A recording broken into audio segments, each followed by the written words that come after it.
Well, we're going to find out.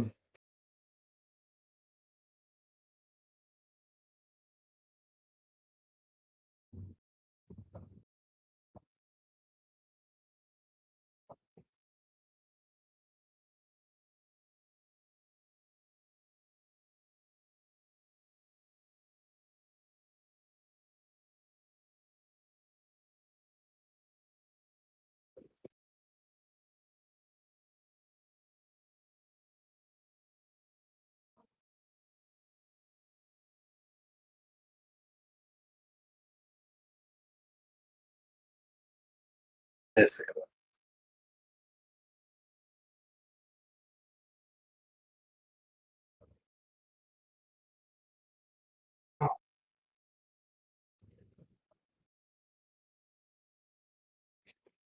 The best way to describe it is the Templars aren't necessarily wrong with their view of humanity and human nature, but they have such a jaded and pessimistic view of the world that they genuinely believe that they are unflawed and must be in control in order to preserve humanity.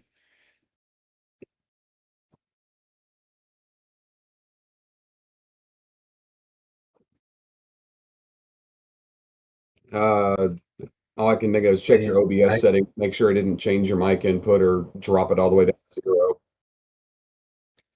Speaking of which, I had an update recently. Let me make sure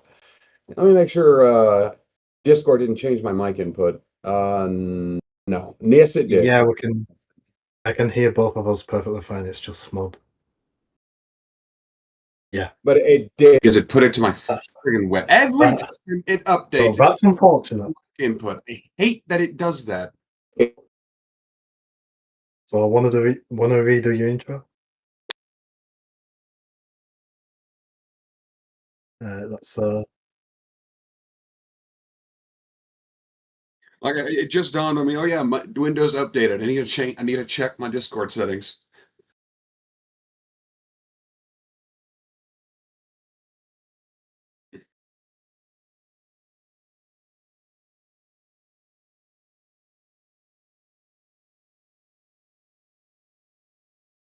I mean, we can hear you in the call. Yeah, I still can't hear you through the video. And I don't. Yeah, I don't have it.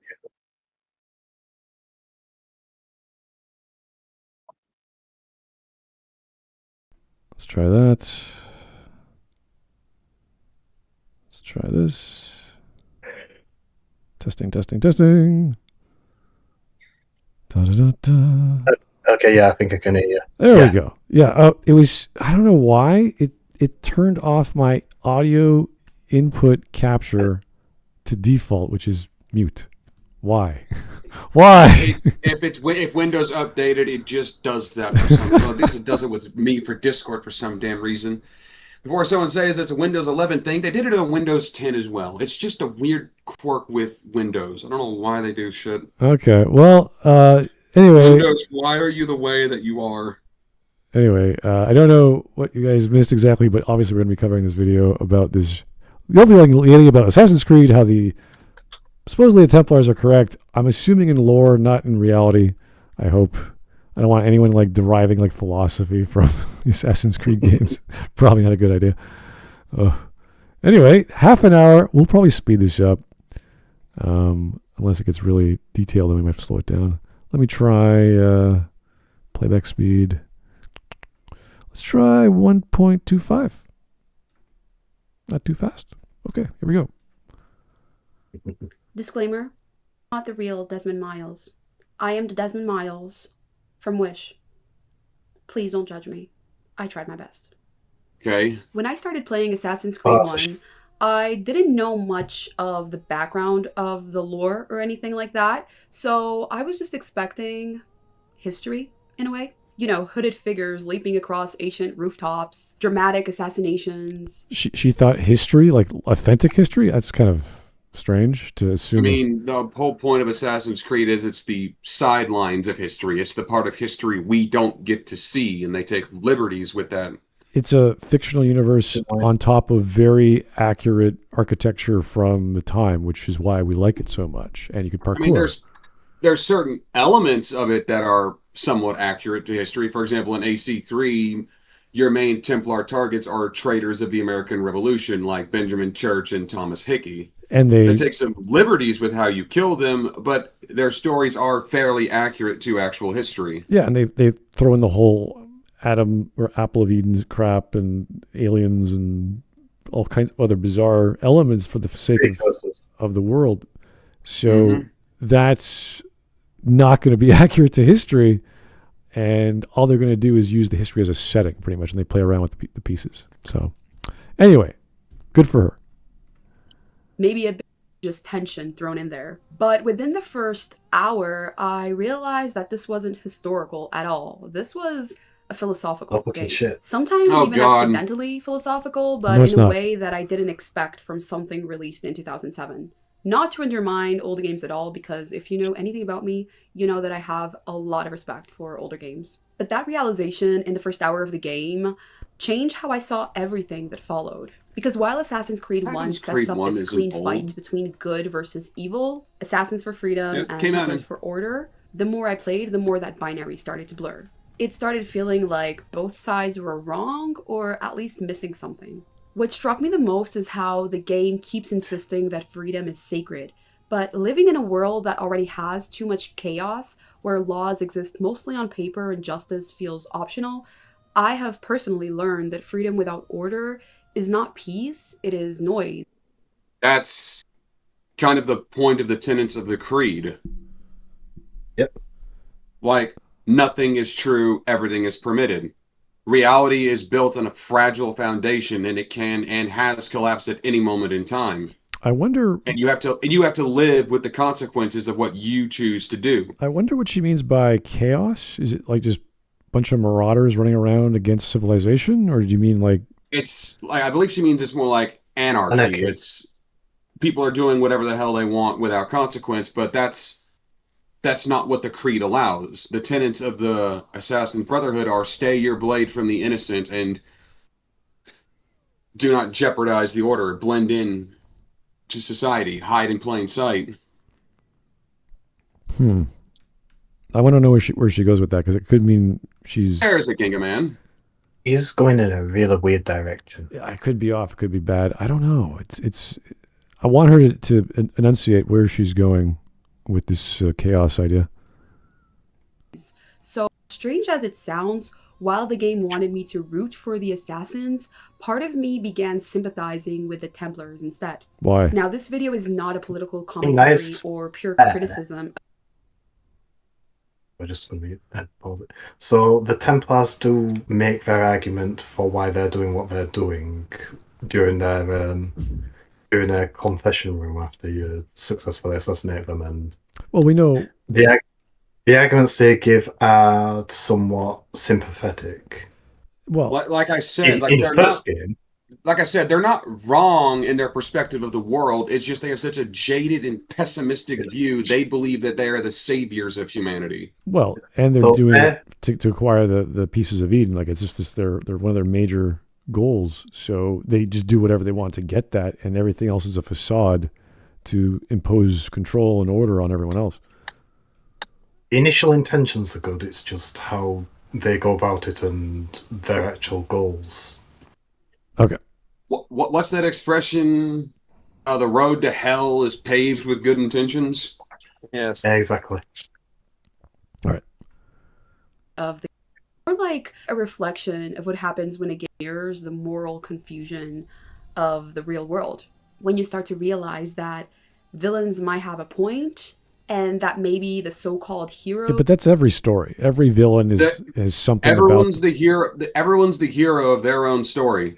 But, you know, whenever we hear a good villain, it's not because they're psychopaths and just absolutely bonkers. It's because they have some moral that you go, oh, yeah, that makes some sense. That's... Or... It depends on the villain. It also depends on the type of story. Sometimes your villain is just an asshole for the sake of being an asshole, but that's usually in a more superfluous story, not one that's meant to be that deep or interesting. You're just kind of there to be entertained. Those are just too naive to see that. Okay. Altair is one of those characters who, for me, it was honestly difficult to like. When I first met him, he felt cold and dismissive and almost robotic. And Yeah, that's kind of the point. He's an That's all the asshole in the character start. He's kind of an asshole at the start of his arc. And that's also a result Then he of gets how humbled. good of an assassin how good he's gotten as an assassin up to that point. Canonically speaking, throughout the entirety of Assassin's Creed 1, he was not hit a single time. That's why you don't have a health bar, you have a sync bar. He is one of the best assassins in the entire history of the Brotherhood. Throughout, like I said, canonically speaking, throughout the entirety of the first game, he was not hit a single time. He also never swam. Well, no, he does swim. It's just that he never swam in the first game because the Animus was incapable of portraying that. Yeah, but because of that, the implication is made that he never swam because there was no need for it. Yeah. Oh, I hate going through Acre so much. All right. Yeah. confidence. The game tries to present him as this bold, stoic professional, but at the start, in my eyes, he's just really arrogant. The kind of man that walks into a room convinced that he... Okay, but what does this have to do with being... What does it have anything to do with the assassins being wrong and the Templars being right? He's an arrogant guy. It's like his personality sucks. Okay, fine. What's your point? He literally has to... And then what?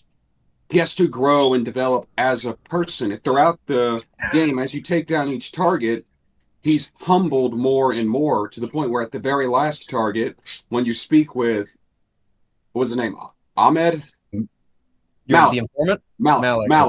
Malik. He actually apologizes to him for getting him caught and making him lose his arm.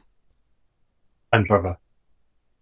Yeah, like I getting fucked his brother up. and getting Malik's brother killed too. Like I fucked That's up. what I just said. I was wrong. I'm sorry.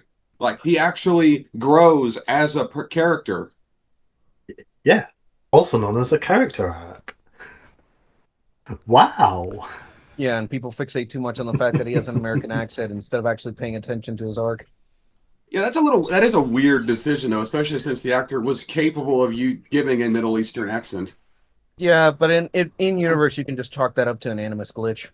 Yeah. It's always an Animus. It's all a simulation. Because don't think about it too hard. because just to finish off that point, because later in Revelations when we have Ezio explicitly reliving one of the moments in Altair's life, specifically the final boss of Assassin's Creed 1, Altair does have the accent there, which means the old Animus just glitched out when it came to... I was going to mention that in Revelations he actually has the Middle Eastern accent. Yeah, because the Animus has advanced quite a bit since then. On top of it, just being a memory that Ezio himself is witnessing from back then. There's also the fact that in Unity, despite taking place in France, most of them have English accents. Not a lot. There's a few that definitely have the French accent. He did so most. Fair. That's just weird. Yeah, but anyway, back to Altair. Watches because of that mentality. And what's interesting is that the game doesn't try to hide that flaw at all. Altair's fall from grace, getting stripped of the rank he had, publicly confronted by Al-Mualim, forced to start again, is not subtle, and it does something very effective. It turns the whole assassin's fantasy into a lesson about humility. You can't just be skilled, you have to be disciplined, patient, and aware that your version of the truth might not be the only one. And still, as I kept playing, I couldn't ignore how unquestioning he remained toward the Brotherhood. Even after Al-Mualim betrayed him, Altair never truly stops to wonder whether the whole philosophy might be built on sand. He's obedient to a fault, almost desperate to obtain approval. No, that's where the tenets of the creed come from. Nothing is true, everything is permitted. The foundations of which your principles, your beliefs, and your society are fragile and can be destroyed at the moment's notice. That's literally just proving the tenets of the creed right. Yeah, and part of Altair's arc throughout the first game is relearning the creed as he regains his equipment and his status in the Brotherhood. And again, going back to Unity, it was what was that assassin's name, the one that trains Arno? This isn't the first time that the Brotherhood has been rebuilt from nothing. I'm trying to remember. I'll look it up. But the point is, it's like quite a few number of the games is about the main character learning and accepting the 3 core tenets of the creed. I mean, even Ezio Auditore went through that. Well, that was his arc in 2. And I started to drift from the game's moral center. Because to me, the assassins started looking less like rebels fighting for freedom and more like pawns pretending to be free. They talk about choice, but everything they do is controlled by orders, by ideology, by Al-Mualim himself. And I find this ironic because the assassins, the so-called defenders of freedom, are the ones trapped by obedience and judging the Templars for seeking order. An order that they follow too. So when the assassins they have principles, they have ideology, they're not anarchists. The assassins are seeking order from themselves. The Templars are seeking to impose their order on everyone else. Like you should show restraint within yourself. They still have principles, beliefs, ideology. They still have a set of conduct, a code of conduct they follow. They just don't impose it on those who don't want it. So the assassins just exercise under principles of what's effectively self-improvement, while the Templars are effectively eternal slavers. Like I mentioned before, the Templars aren't wrong with their view of humanity. It's just they're warped in how they're going about it. They're jaded and pessimistic, genuinely believing that they are the only ones capable of running the world. That's why it's so easy to sum up the Templars' goals as just being straight-up world domination. Alrighty. Al-Mualim's betrayal finally came, I wasn't shocked. I was more like vindicated. It confirmed what I had been feeling all along, that blind loyalty, even to a cause that claims to be righteous, is still just blindness. And yet the game frames Altair's growth as redemption, as if learning to obey better is the same as learning to think critically. And it's not that Altair doesn't change, he does. He becomes more quiet, more deliberate, but I never fully warmed up to him because I couldn't stop thinking that he was fighting for a system that didn't truly deserve his full. Did you pay attention to the story? He kills Al-Mualim because of his treachery to both him and the Brotherhood and the tenets they follow. And by extension, in Revelations to the Born, Revelations to the one where we see Altair burn Al-Mualim's corpse because of how much he stands for the creed and how much Al-Mualim stood against it in the end. Yeah, and I can't think of the one who takes over the Brotherhood after Al-Mualim, but he was so blindly loyal to him that he was making the same mistakes and had to be put down. Well, Altair took over for a while, and then Abbas took it from him. Abbas, thank you. If I remember correctly, didn't the Templars Altair kept killing say that there was a 10th brother? I believe so. A 10th member. Which was Al-Mualim, yeah. Who basically betrayed them. Yeah, so Al-Mualim was basically... I'm not sure whether were fully a Templar or... Yeah, he was. Yeah. He was playing both sides the whole he started out as a Templar, then he founded the Assassin Brotherhood, rebuilt the Assassin Brotherhood so that he could take over on his own and kind of underestimated the Assassins. Yeah, he underestimated the creed. He even confesses that he tried to use the apple to control Altair and it just didn't work because of his bloodline. Yep.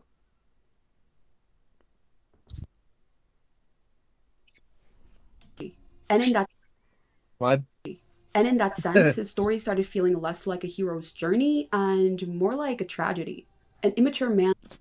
You could have both. That doesn't make a difference. You could interpret a quest story with tragic elements or a tragic story with quest elements. Same idea. That could have had a fantastic character arc, but realized way too late that his entire life was designed to serve someone else's illusion. He kills the man that betrayed him in the Order. Illusion of control. Al-Mualim had almost the entirety of Masyaf just worshipping him like zombies. Yeah, That's not an illusion. He was That in is control. power. that is the power of the Piece of Eden. I don't think she played the game, or at least not all of it. Is she arguing that he gets his redemption later in the story and therefore it's too late? She's arguing know. that because you spend most of your time as Altair following orders from Al-Mualim, you're basically, Al-Mualim's servant and have no freedom of your own. And then because you kill Al-Mualim, you're basically back to step one in just killing people randomly or something. I don't really know what she means by by him killing Al-Mualim being a problem. Right. It's not because that killing Al-Mualim and taking over the Brotherhood from him is the completion of his arc. Mm-hmm. Of control. The assassins like to talk about freedom like it's a holy word, something pure and almost sacred. Nothing true, everything is permitted. It sounds deep when you first hear it, like a rebellious whisper against tyranny. But as I kept playing, that line... When you first hear nothing is true, everything is permitted, it doesn't really sound deep. It sounds like you're It sounds contradictive. It sounds like you're a nihilist. It's nihilist. Like, yeah, even, what was it? Sophia in Revelations even points that out. It sounds rather pessimistic. Yeah, jaded. And it is jaded. Cynical is the exact cynical. word she uses. I mean, it is jaded. It is cynical, but it points out that the foundation of society is fragile. It can collapse at any time. Everything is permitted, but you have to be able to. You must be willing to accept the consequences of your actions. Yeah, and another way to interpret it is that everything is permitted within reason. Because that's also proven true across the games, if you really think about it. Yeah, I mean, even... Well, Edward had the wrong idea with the everything is permitted idea. He took it literally. And then, well, he had to learn the hard way, but, well, then he was forced to live with the consequences of those actions. He lost he lost his friends, he lost his wife, and he was in prison for years, and the only reason he was allowed to live in prison is because the Templars wanted further use of him. Yeah, they stayed his execution just because they planned to use him as a pawn, and that proved to be a fatal mistake. Yeah, Edward's arc in 4 is another example of the character's arc being about learning the tenets of the creed. But 1 and 4 both make it clear that if you're going to be a true assassin, you have to accept the creed wholeheartedly. You have to understand twist it for your own ends. You have to understand what it actually means. Yeah. It's basically a don't judge a book by its cover situation, because 4 shows what happens when you take even just one of the tenets of the creeds literally by word. Mine started feeling more like an excuse than an actual philosophy. A slogan for people who think they are enlightened, but they still move like pieces in someone else's board. And the game paints the Templars as villains because they want order, structure, laws, and obedience. And sure, that sounds oppressive if you romanticize chaos as freedom. But the older I get, the more I realize that order isn't really the enemy. It's a framework that keeps us from turning on each other. And What do you mean by order? That's the point of the tenets of the creed, is to restrain yourself. She's getting a little too vague with order and chaos, as if it's like this, chaos is always bad, order is always good. It's like, order of what? What kind of order? What are the ramifications or details of this idea of yours, ma'am? Is it society's rules? Is it the laws of a certain town? Is it the sheriff who upholds those laws? And then what laws and who decides what, where, when, and how those laws are enforced? Yeah, the thing is, like, order and chaos doesn't really apply to Assassin's Creed in the traditional sense. It's more accurate to say freedom versus control, if anything, because that's what it actually in a country is. Where the law doesn't always work. It looks good on paper, but there's no one to enforce. Oh, no. Rewind a little bit because of what she says about what the text says about her country. All All right. right. Impressive It flashed to up on romanticize screen chaos less than a second. Okay. as freedom. So, But the older I get, the more I realize that order isn't really the enemy. It's a framework that keeps us from turning on each other. And I currently live in a country where a socialist country. Where does she live? Which socialist country, ma'am? You're Tell me. you're speaking English and you sound American. It could be Canada. I don't know. Maybe. Ugh. You don't seem to have an doesn't always accent, work. at It least looks not good on paper, one I but there's recognize. no one to enforce. Defund the police, they say. They say, "Who is they?" Who is they, though? Oh no. Because we know who they is when they say that. Care to elaborate? Dun, dun, dun, dun, dun, dun. Oh god.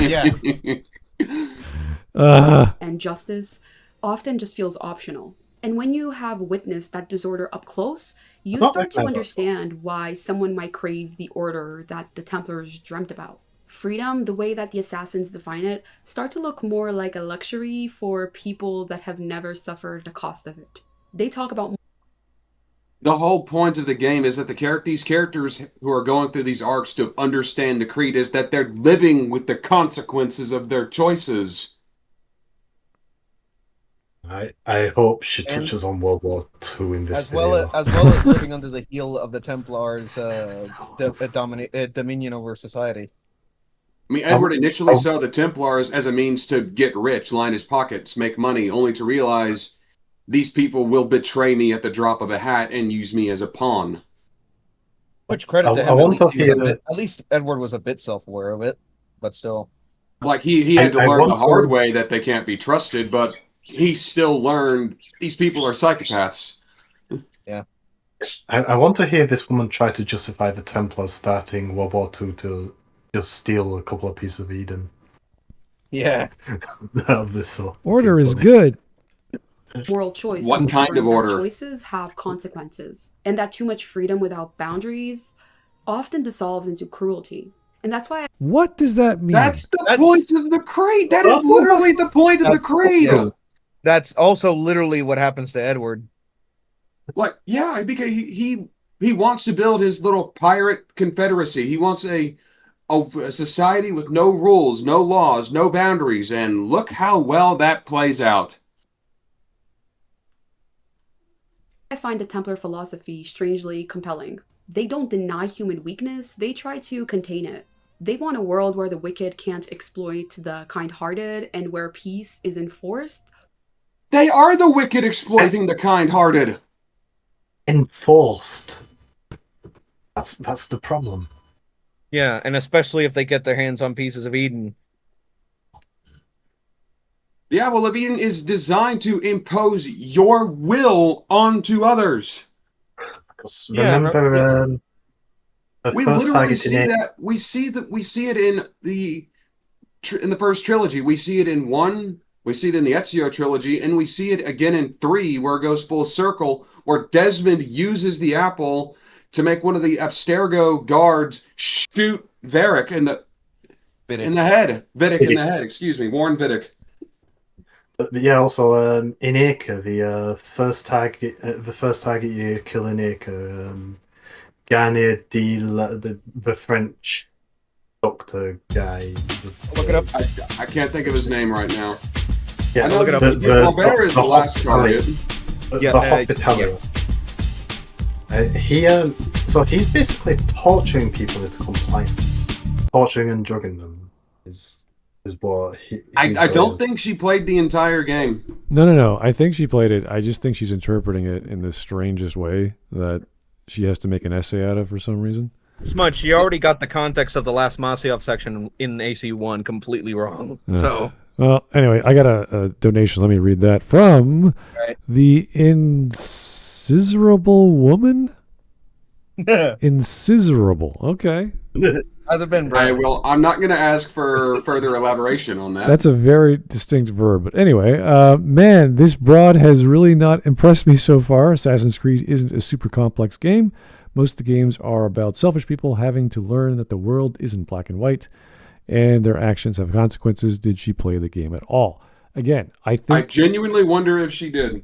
I think she Yeah, did, and again, but her interpretation, as many people who have a bias towards, let's say society as a whole, will question it, and they will start imposing their own views, like socialist ones.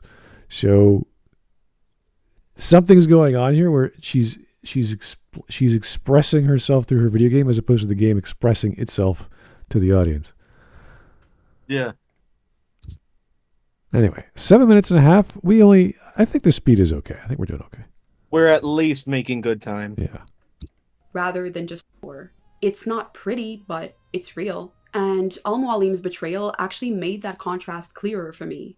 His plan to control humanity through the Apple of Eden, to force peace rather than wait for it, felt like the logical endpoint of both ideologies. Really? Thank you, Haytham Kenway. Forcing peace Haytham is Kenway logical. literally brings that up to Connor when you're working with him in AC3. He goes, makes a snide comment toward their desire for freedom. You know, at one time, there was a time when you assassins fought for something more sensible. Peace. And Haytham was explicitly referencing Altair's time, by the way. Yeah. It's like, of course the Templars would know about everything Altair did. It's like, Altair's the one that turned the tide against them. Altair's one that turned the Templar to the favor of the assassins. Pretty much. His wife, Maria. Yeah. It's like that's a big example right there. I don't know if she ever formally joined the assassins, but she was, she married him. They had what, 3 children with each other? 2 kids, Two and they children. both joined the Brotherhood. 2 children. The difference, the actual endpoint is for the Templars, you'd end up with something more closely resembling fascism, whereas with the assassins, you'd end up with. Whereas Zoro in the with the chat actually brought that up. Whereas with the assassins, you end up with a high trust society. Yeah. And trust can easily be broken. Again, nothing is true. Everything is permitted. The assassins call him a monster, but part of me understood him, because deep down, don't most people want a world where no one can hurt them anymore? Where morality isn't left up to chance or chaos? And that's what I believe the game doesn't fully confront. That maybe we already live closer to the assassin's world than we think we do. God, I wish we did. Yeah, if only. It's like this is literally an example of free will. So long as people have the ability to make a choice, there will always be people who make the wrong choice. Hush, Bird. Thank you for your input. Yeah, and the problem with the Templars is that they explicitly make the wrong choice of hunting down the pieces of Eden to control humanity. Because the Templars genuinely believe that they're the only ones capable of making the right choice. When their actions and their decisions clearly prove that they are not. Yeah, And that we even see examples in the game where the Templars are too busy fighting each other, such as in Revelations and Unity. Yeah.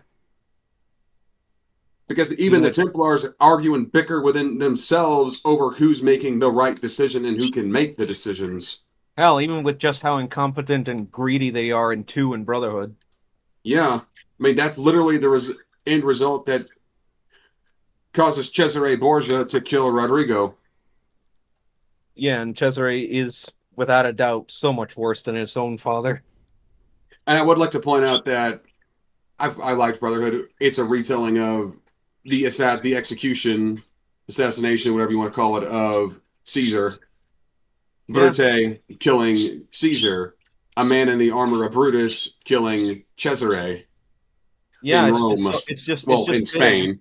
Yeah, if you go for the armor of Brutus, it just makes that last confrontation so much more fitting. It's a retelling of history. Thorough retelling of history. Yeah, and one last Inception. one last thing before going back. It's like people genuinely.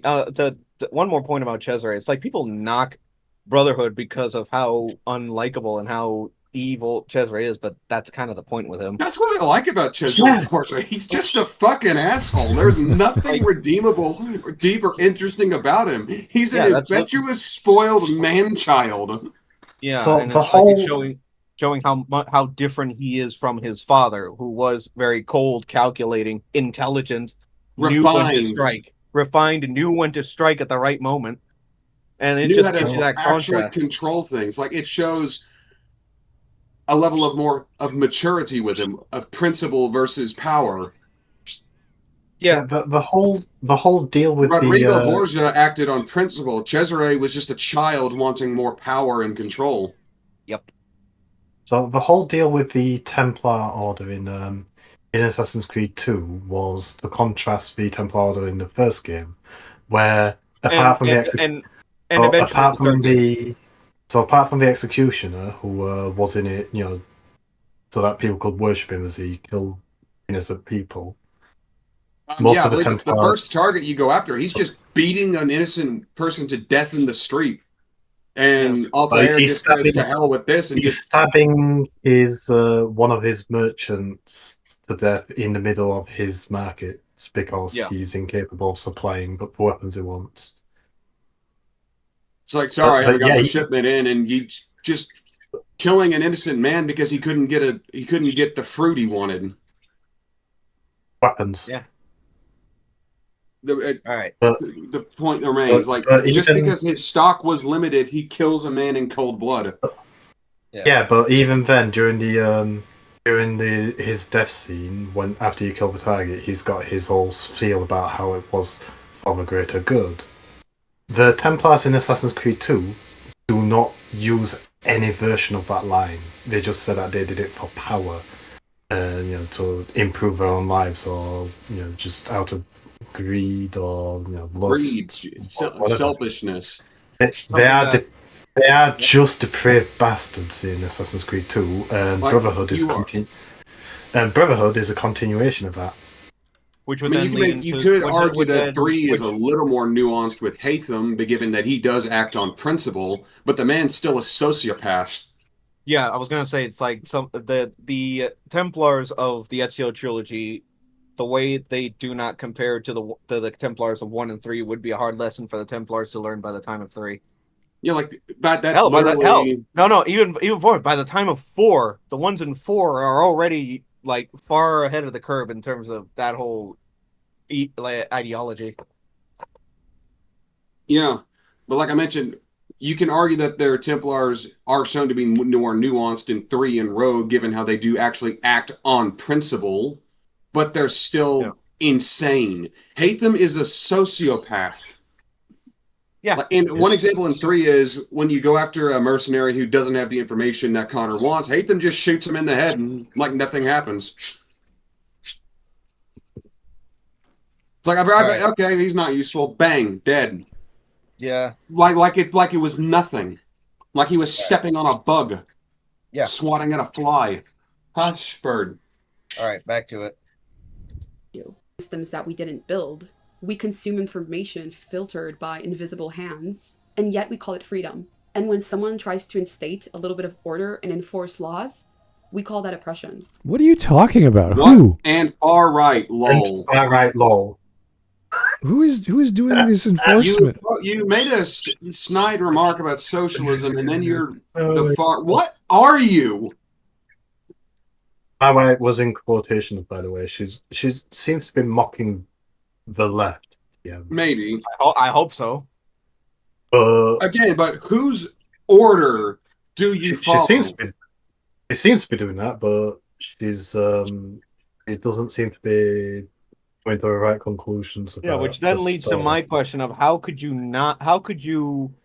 not align with the left but still agree with the Templars when they're the same fucking thing? If you really think about it, they're the same thing. Because she also made a snide little comment about, well, not comment, it's text on screen. Defund the police, they say. Yeah, which we know would be the people on the left. Yeah. Yeah, and look where we are now because of that. It's illusions without realizing that he is inside of one. And maybe that's my takeaway of Assassin's Creed 1, not just questioning who controls I mean, history, that's but more of an issue questioning whether on. freedom is That's I was about to pause. That's more of an issue on Ezio, like considering that the what was it, Juno or Minerva that was talking to Desmond through Ezio? Minerva. Minerva, thank you. But also, Altair saw through most of Al-Mualim's illusions. That's Yeah, why there he was is able to. one That's of the why he was briefings. able to break through the illusion and kill him. Yeah, literally one of the briefings. You explicitly see when in one of them when Al Mualim actively holds the apple in front of Altair's face. We know now that he was actively trying to use it against him, and it didn't work. I mean, he says that toward the end of the game. Why didn't you use the apple to control me? I tried. Yeah, which is in part is thanks to the Isu bloodline that it didn't work. Because the Isu's technology does not work against them. It does not work against the people that created It was the Beast of deliberately Eden. designed for that purpose, Yeah. so it couldn't be used against them. And isn't it funny that all of the main characters, with one exception, that have encountered pieces of Eden are assassins. Yeah. And then there's Shay. Well, he was an assassin, but given the nature of the colonial brotherhood at that time, they were no better than the Templars. On the other hand, he doesn't actually come into contact with a piece of Eden. Most of the others do.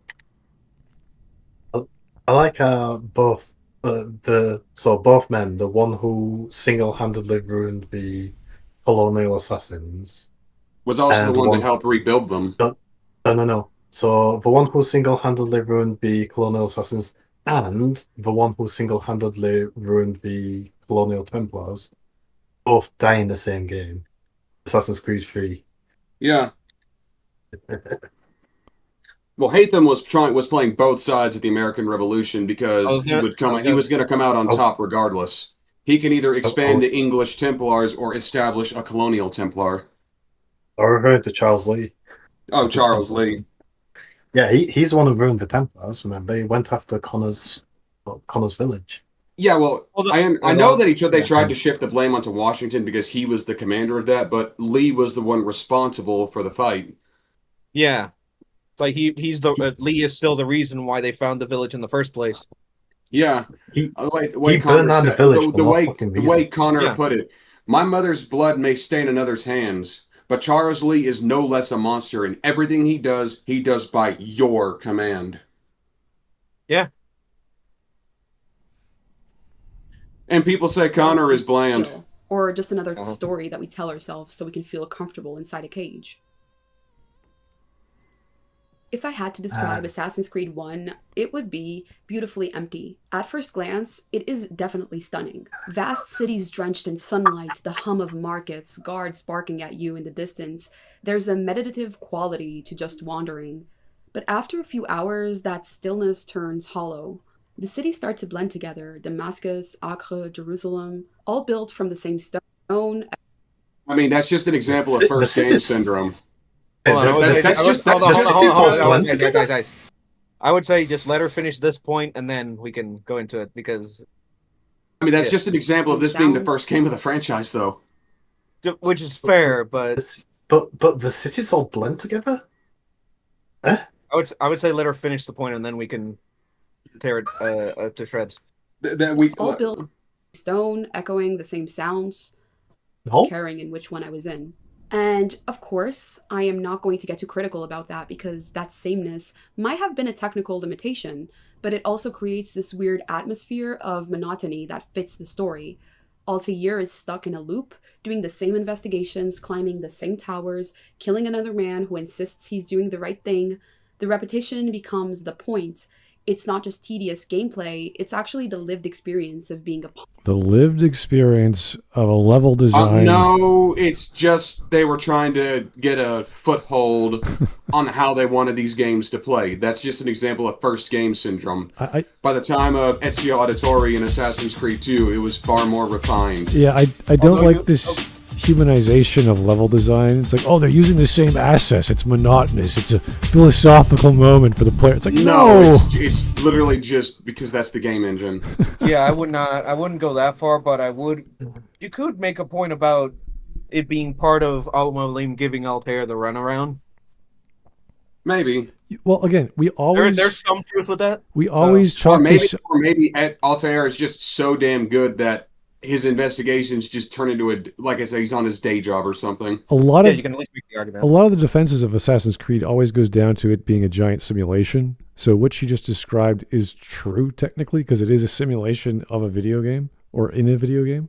So it's like, yes, it is monotonous. It is the same. You're doing every game is monotonous. You're doing the same. On a meta level, yeah. Yeah, it's like, okay, we get that if you're being literal, but what do you mean by if you're in the world playing as Altair or Ezio or whatever, they're always killing the bad guys. Yes, you're right. I don't think it's that deep. I don't think there's any philosophical level to it. It's just an example of the game design. It's nothing. It's what I refer to as first game syndrome. They were still getting their footing on how they wanted the AC series to play out. Yeah. Even if this was a storytelling element where Ezio's like, oh, I got to kill another guy like this. I got to go through another official. I got to go through another street urchin. Like, it's like, again, for Assassin's Creed 1, you can make the argument considering the structure and considering the actual arc Altair goes through, but it's not that, it doesn't go any deeper than that, if anything. Yeah, like I guess Altair probably would find all this busy work incredibly tedious to draw out his target, but that's because he's an arrogant jackass at the start of the story. That and Al-Mualim playing him. Yeah. All right. Here is another donation from Sphincter Cell Gay Ass Theory. Oh. All right. That is a hell of a username. Lady, be specific. This faggy, vague posting about order and chaos just makes you look like a coward. It makes her look like she's like 10,000 feet and she can't describe what she's looking at. Also, the Templars are willing to employ violent sociopaths to complete their goals. Also, Charles Lee started the revolution by firing the first shot in 3. Yes, because he was trying to incite a riot. He wanted Connor to take the blame. Because he's a psychopath. It ultimately backfired considering what you do in that section to, kind of work through that, but still the effect is there. Yeah, see, this is what I want her to do. I want her to say, even though there are these really bad guys on both sides, or I don't know, whatever she wants to characterize them as, I still believe in the belief of whatever the Templars are, which is X, Y, Z. That's what I want her to do, because we know who the bad guys are, and we know who the good guys are. It's a very simple, obvious story in pretty much all the games. It's not completely black and white, obviously, but we realize who's who very quick. Yeah, no matter how much they want to play with the fundamental concepts of the two sides later in the series, the games do still make it very clear that the Templars are the opposition, even in Rogue when you become one. Like, no matter how flawed the Brotherhood is or becomes, the Templars are worse. They are ultimately still worse no matter what. And it's very clearly shown in Rogue when you play as one. I'm just going to respond to Fox's comment here. The Templars would absolutely support Hitler and Stalin. Actually, Winston Churchill and Adolf Hitler and Franklin D. Roosevelt, was it? They were all Templars. Yeah. Realistically, Stalin would be a Templar, but I don't know whether Stalin was a Templar or an assassin. I'm pretty sure he was. Wait, which one? Stalin. No. Was Mussolini a Templar? I said I wasn't certain possibly. whether he was a. I said I wasn't certain whether he was a Templar or an assassin. So when I asked which one, it's not really an answer. Which one? Who are you talking about? Stalin. He would be I'm not sure. a Templar without question.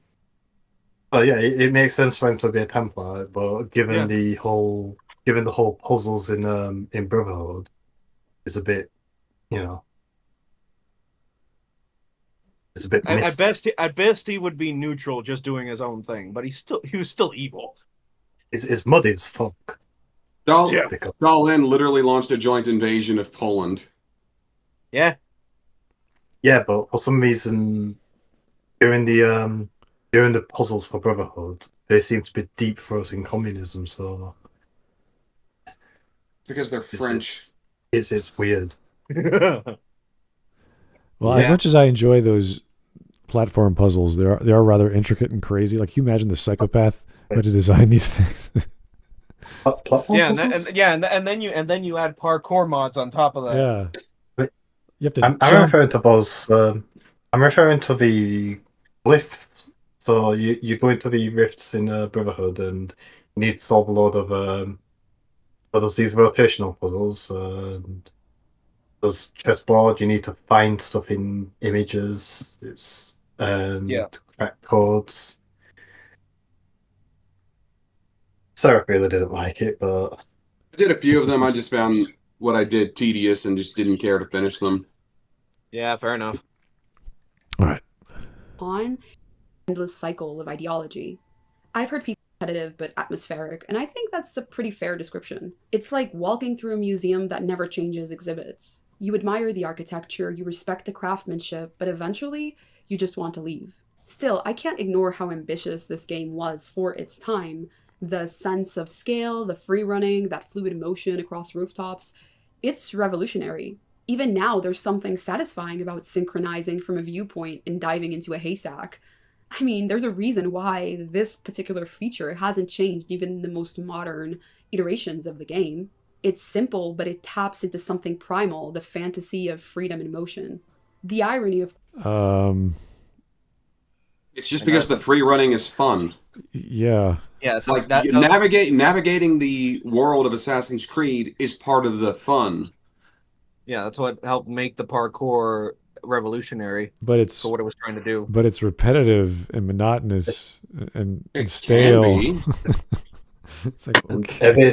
Every single part of a city is built to, well, almost every single part of the city, of all three cities are built to enable the parkour. We're looking at you, Acre. Yeah, I was gonna say that was back when Ubisoft actually cared. It's not just Acre, but there's also I'm thinking more. Was it Jerusalem where you killed the fat gay guy, the Merchant King? I think so. Jinx. Oh, let's see. No. It was Damascus where you killed. So yeah, in Damascus, because his home is surrounded by a big moat and Isn't that the one where he poisons everyone through the fountain? Yes. So yeah, it's Damascus. Okay. Of course, is that even your freedom in this world is scripted. You can climb anywhere, but you are still following orders. The world looks open, but it behaves like a corridor. Oh and my maybe God. that's why it feels so haunting, because it's a sandbox built on invisible strings. So by the... What? Those are just game mechanics. A sandbox built on invisible strings.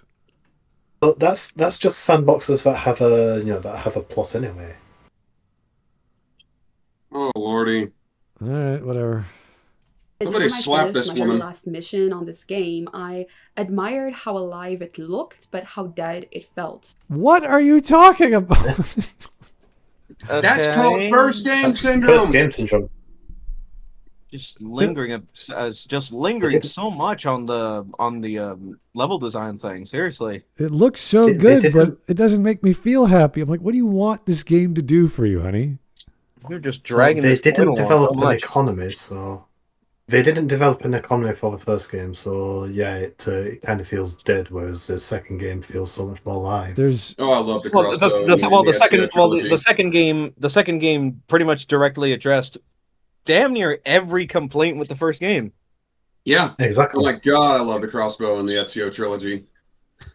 Yeah, it is a one-shot kill weapon. Oh, there's a guy. Bap. Well, 9 and 2. Not just that, but it's also silent. Yeah. Unlike the gun. Well, obviously it's silent compared to the hidden gun. All right. Life itself was aware of its own illusion, a breathtaking simulation of a world built on repetition, control, and routine.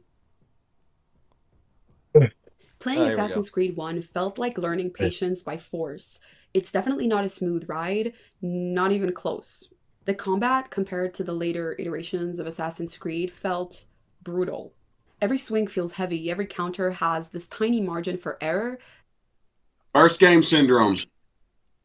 In fact, actually, not even. And even without, and even if it's not that this is still a case of gameplay story integration where that's just how good of a fighter Altair was. Mm-hmm. That punishments. Could that also be a At skill first, I thought I issue? was just bad at it, and yeah, I definitely was bad at it, but eventually I realized that the game wants you to struggle. It's not meant to make The game. But How do you struggle? No. You hold block and wait for one guy to hit you, then you counterattack him. That's it. One of the commandments for Assassin's Creed is that you are the most badass swordsman. Of the era, yeah. Yeah, so it actually does want you to feel like a powerful, combatant whenever you fight anyone. Yeah, which that whole meta element of the combat in the series is kind of why I don't take complaints about the combat all that seriously anymore, because that's kind of the point. you feel powerful, it's meant to make you earn precision. And that's something that modern games rarely do anymore. We have aim assist, right? And we got used to that comfort. No, we didn't. What do you... We've had aim assist for decades. Pretty sure we had aim assist when this game came out. Yeah. Anyway, Like I said, we had aim assist for at least a decade, probably a decade and a half. The issue is before this game came out. she's changing topics. I don't care about aim assist or gameplay. Talk to me about the Templars. Don't start rambling on about the music is so like I don't care. Focus, lady.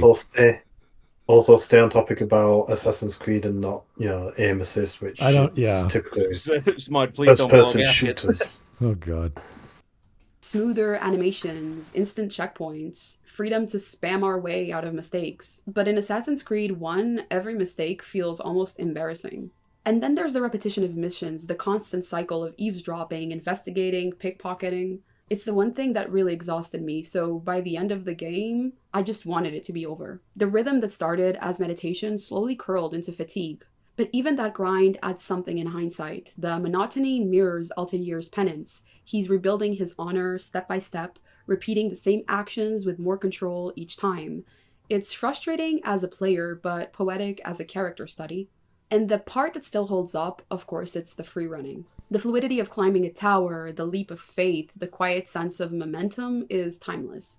I found myself forgiving the game's stiffness at points because of how freeing those moments felt. When Altair moved through the world, it was the only time he seemed alive, not a weapon, not a servant, just a human moving through something vast. And the stealth part is also one of my favorites. It's maybe not as refined as the next titles, but it does demand awareness, and it looks pretty cool as well. You can't rely on gadgets or distractions, you rely on silence. It's awkward and it feels deliberate, almost like a ritual. So by the end, the gameplay had worn me down a bit.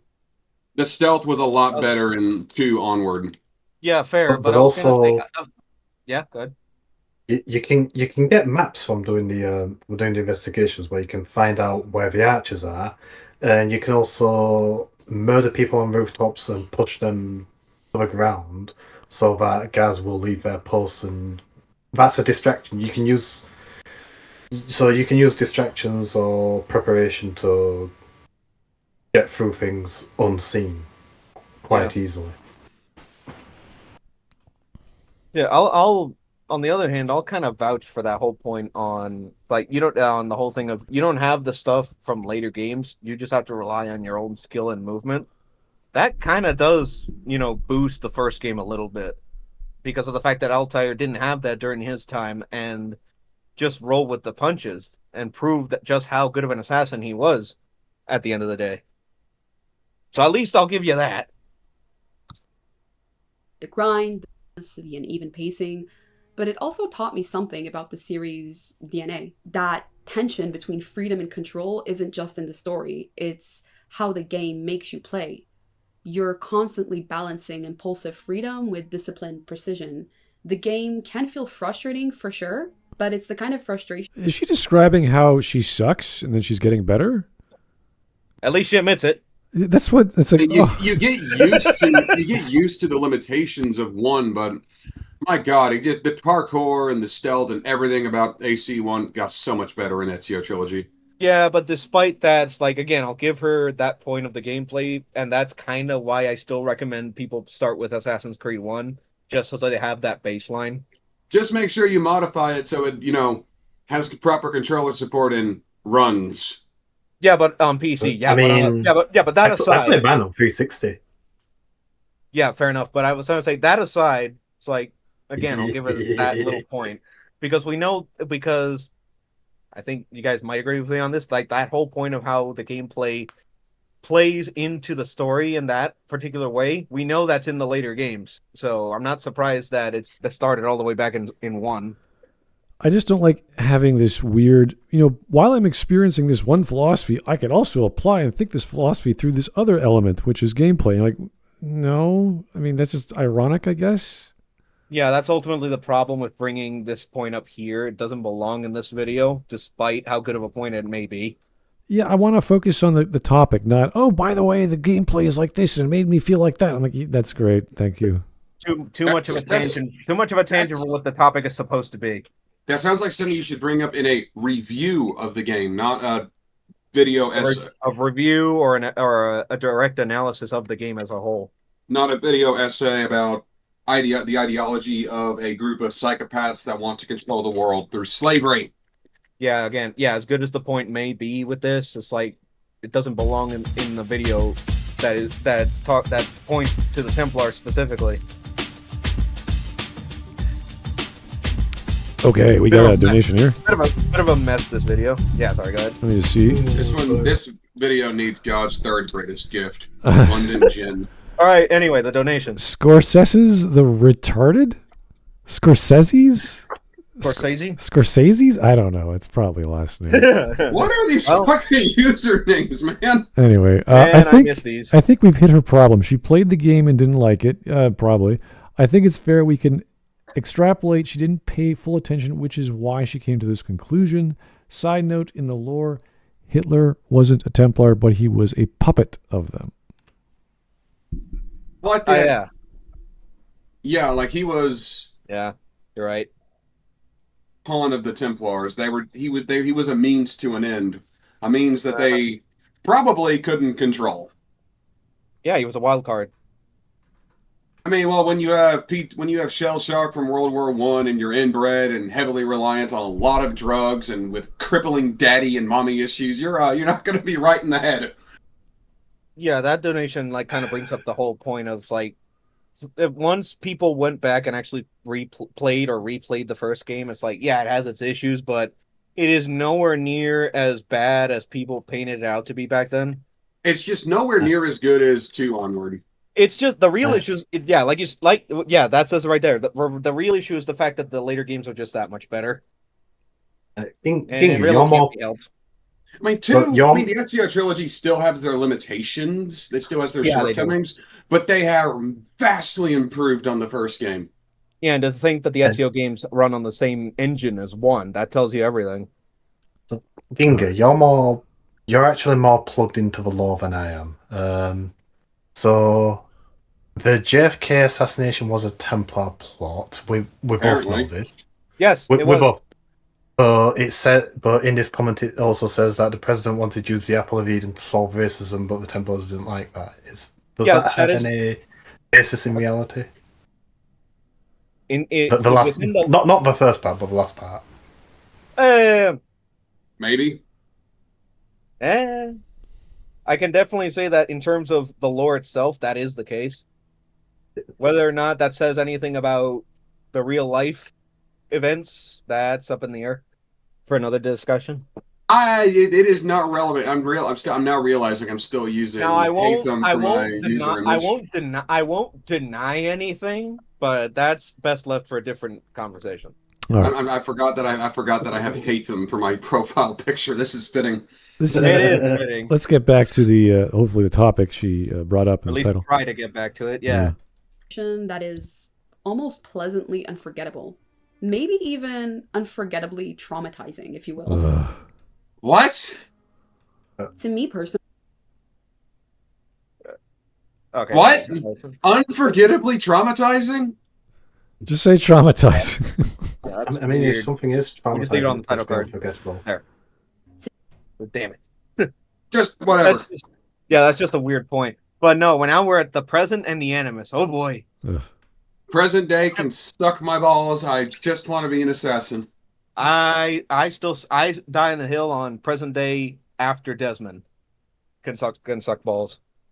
Yeah, I mean, I didn't mind playing as Desmond in the in AC in AC 2 and 3. I thought it was pretty cool climbing that tower, parachuting in, and bashing Daniel Cross in the head with a power piece. Although I do question why they wouldn't just kill him then and there, so he doesn't become a problem later. The thing is, it's like to say this now. It's like Desmond is like the one thing that kept the present day storyline interesting because that was his arc throughout all 5 of those games. And there was even supposed to be more before the series creator left. All right, let's see what she has to say. And then that's why they killed him in 3, which I wish they would have kept him In alive. sections of Assassin's Creed 1 is where my focus started to slip a bit. Every time I began to sink into the medieval rhythm of the game, suddenly I was yanked back to 2012, into sterile hallways and Desmond's sulky defiance. Didn't the game come out in 2007? No, but the Desmond saga all takes place in 2012.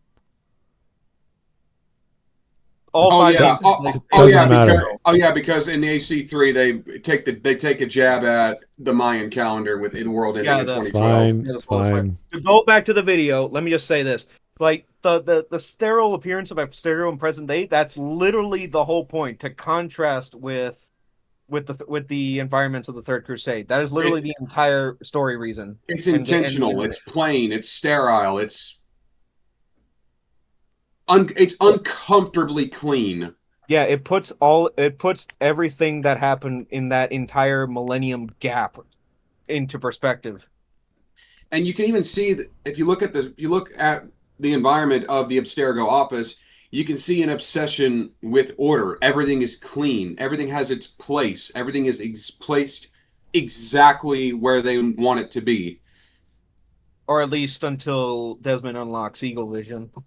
Yeah, and then you can see Clay's writings where he was his blood writings everywhere. All right. Yeah. I understand why it's there because it builds the larger mythos, but emotionally it's jarring. And just like Altair, Desmond just didn't land for me. He's supposed to be this everyday man caught in a conspiracy, but I found him too passive. It's as if he's waiting for someone else to give him a purpose. He's locked in he's locked in an office building with a psychopath that will kill him at a moment's notice. You're gonna do what you're told to preserve your own life, lady. Also, up to now, the implication is that she clearly did not bother reading through Vidic and Lucy's emails. I mean, I never bothered. You're part of the problem.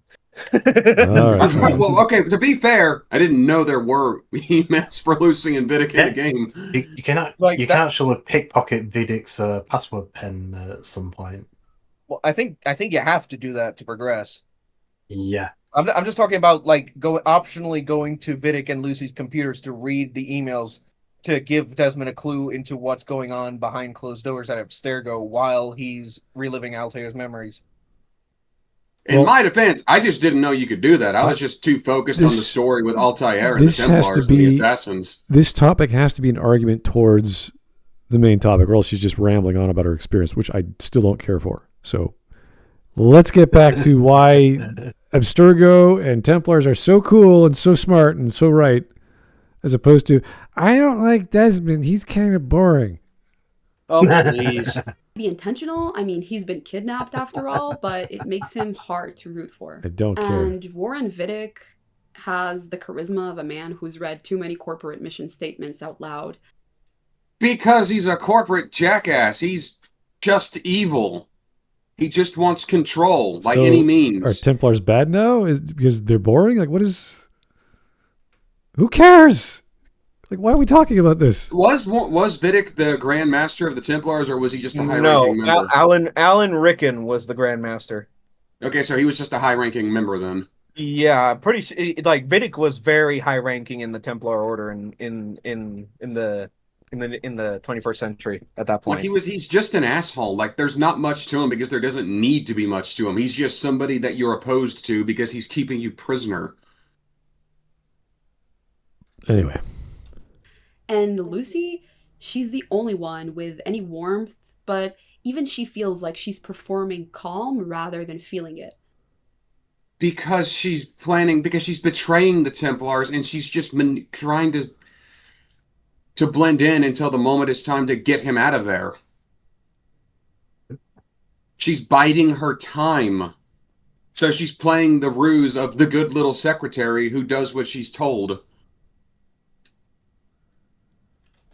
And, of course, we can't blame her considering, spoiler alert, the rest of the outcome of her story. The one concept that I really enjoy about the returns to the modern... I mean, that was more just Kristen Bell wanting a higher paycheck, and so they killed her off instead and turned her into a Templar. They turned her into a Templar double agent. Yeah. Her name is the Animus, a machine that lets you relive ancestral memories through DNA. It's a kind of sci-fi premise that sounds absurd until you start thinking about It is absurd, don't worry. how much of us Yes, is it is. built from those before us. It blurs time in a way that makes the past feel alive and inescapable.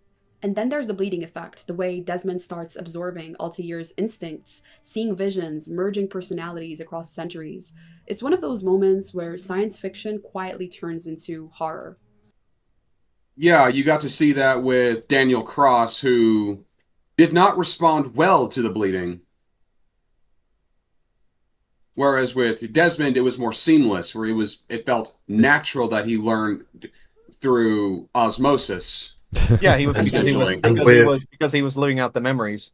Anyway. And also with Blake Hasmark as well, he had several mental breakdowns where he placed glyphs in the Animus and he couldn't tell what century it was. And he also bled himself dry to leave Desmond a message. He literally bled himself dry. Either way, I'm trying to remember if Osterberg went through anything like that, but I don't think so. Either way, this has nothing to do with the topic. She's just describing what she played. I'm like, honey, get back, please. Yeah, play it again. To history. The idea that if you stare too long into the past, it starts staring back through you. Shut up. And you start realizing how much of the past repeats itself without us even realizing it. That was funny. The past is looking at me. It's a mirror. Shut up. When you stare into the abyss stares back. This is getting Yeah, so thanks, stupid. Batman. What is it?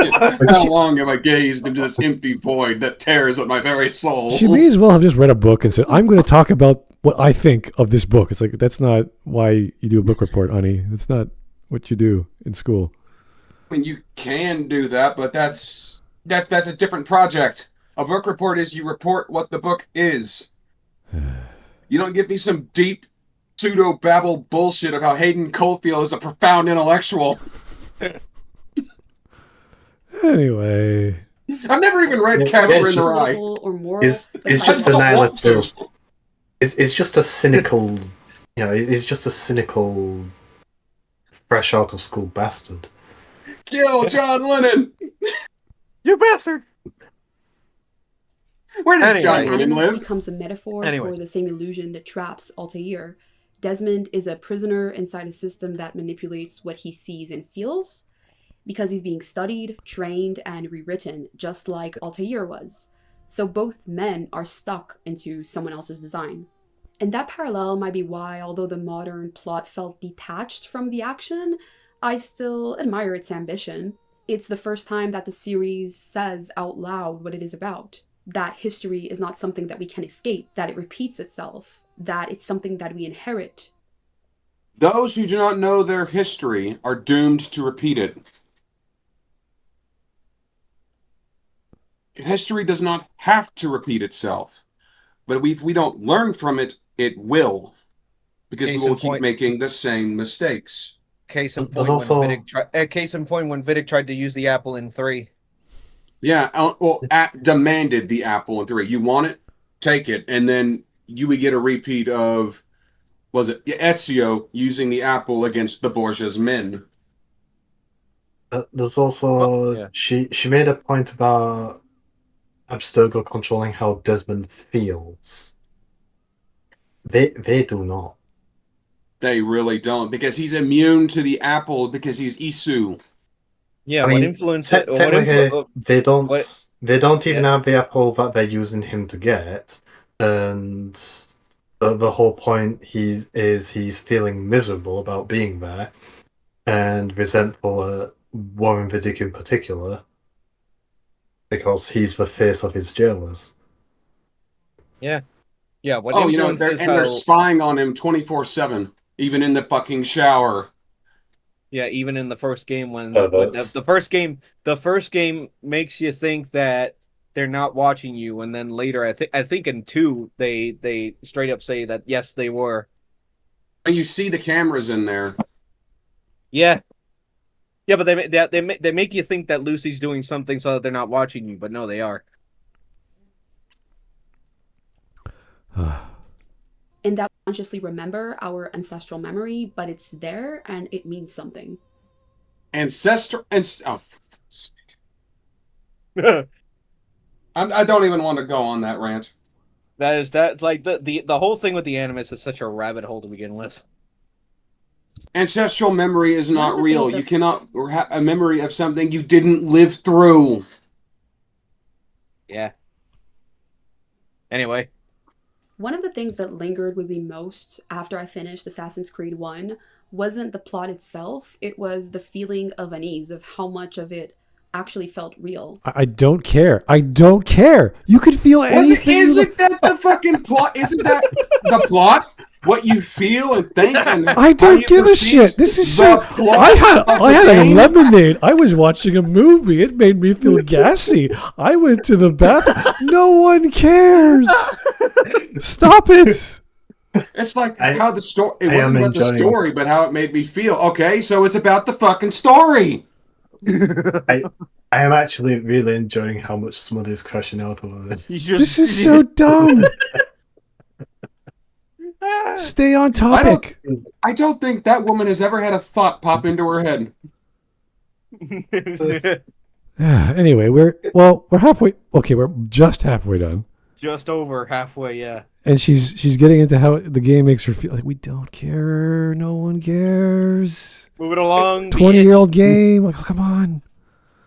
Mixes fiction and reality so seamlessly that it's easy to forget where one starts Okay. Yeah. and the No, other that begins. doesn't And that's apply part to of the magic, player. But it's also part of the problem for me. People play it and walk away thinking that the assassins were a real historical order that fought against the Knights Templar. No, we don't. And I mean, yes, the Assassin Brotherhood is They based were- off of a real organization, but that's the end of it.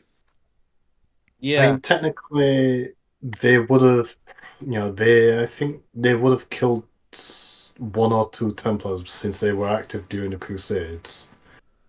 Yes. So that wasn't really their main goal. It was just a consequence. Yep. Yeah. All right. But they weren't, not like this at all. The Templars existed, and the assassins, as Ubisoft built them, are pure fantasy. The Well, Templars, as Ubisoft built them, are pure fantasy. The assassins. Two words, lass. Artistic liberty. Liberty. That- Yeah. but the Templars and the Brotherhood are based off of real life historical organizations.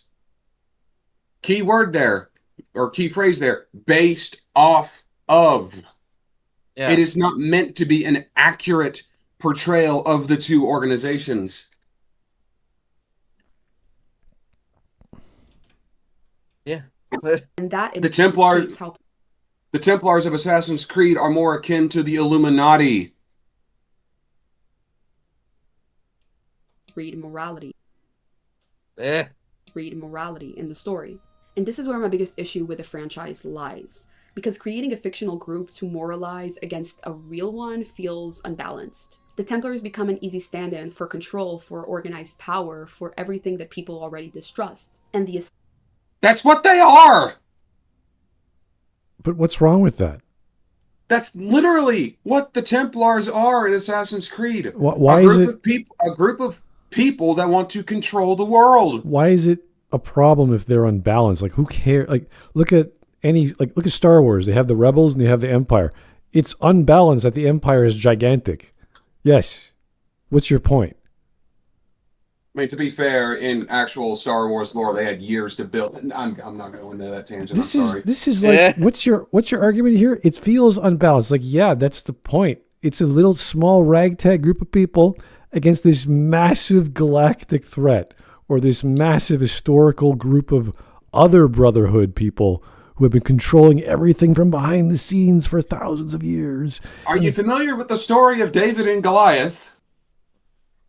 Same principle there. A small guy takes down the big guy. Yeah. assassins, meanwhile, become the cool rebel with righteous slogans. It's simple marketing, but it does shape perceptions. I mean, stories always do, especially stories that are this immersive.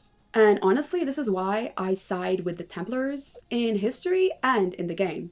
Since Altair, the Okay, I'll give you in history, but in game? But no. Which history does she mean? Does she mean history is in real history? The fictional history of the game, or does she mean real life history? Yes, she didn't distinguish. Also, if she means the history of the game, then justify World War II. Okay. Yeah, all right. Let's just hear this point out, if nothing else. At least she's on topic. history and in the game. Since Altair, the game frames the assassins as heroes and the Templars as villains. But it's not that simple. Assassins fight for freedom and Templars... Al-Mualim is a villain. It's not. It is. Things are not that simple. Then details how it is that simple. Okay, but she does realize that the Assassin Brotherhood under Al-Mualim weren't the heroes because they were being controlled. Al-Mualim is a villain. Yeah, he was playing both sides the whole time. It's like saying in Star Wars, the Star Wars prequels, because Palpatine ends up turning the Republic into the Empire. The Jedi, who were part of the Republic, are the bad guys because the Sith was controlling the Republic. What? Anyway, she's on topic. I could at least listen to her. For once. And freedom sounds appealing until you realize what it actually means. Okay. No rules, no consequences. What? No, No. That's not what the assassins are fighting for at all. Self-accountability. This is Hatham's argument against the assassins. This is exactly. Nothing is true. Everything is permitted. You are taking it way too literally. It's like that is not what the assassins want at all. Can someone put a women versus accountability meme in the memes? Please. See if I can find one. Again, this is why it's so stupid to equate the assassins as chaos. That's not what they are fighting for. Ability. Chaos, war, suffering. That's the world that freedom, pure freedom, creates.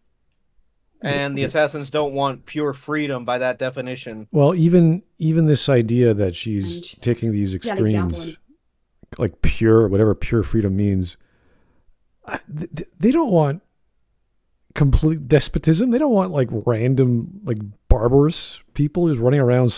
No, they never said that. Yeah, it's like that's literally what the creed. That's literally the entire point of the creed. As I've repeated several times now, nothing is true, everything is permitted simply means that the foundations of society are fragile and you must take accountability for your actions, good or ill.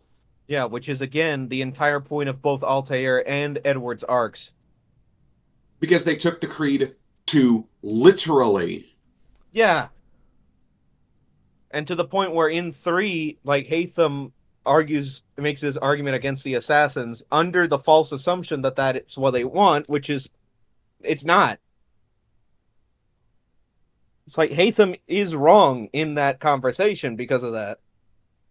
Yeah, I mean, the way Achilles pointed that out, would he listen to you? And if he would he even understand it? The answer to both questions very clearly being no. Well, he would listen, but he does not understand. Okay, yeah, fair. My mistake then. And we see that example in real life when we compare the so-called first world countries with the third world ones. Order enforces justice, protects civilians, and keeps societies intact. And yet the assassins act like they are morally superior, which I personally don't enjoy very much because I think it's arrogant. Yeah, well, someone has to be in a world dominated by the Templars. I mean, we also see that the assassins aren't so pure. I mean, Pierre Bellic betrays his own organization and has to be put down. Mind you, that was partly mind you, that was partly because of the feud between the two factions just reaching such a petty point to begin with. Yeah. But it does show that there has been infighting within the Brotherhood before. They don't always agree on how to solve or settle things. Just as there's been infighting with the Templars, as shown earlier in Revelations.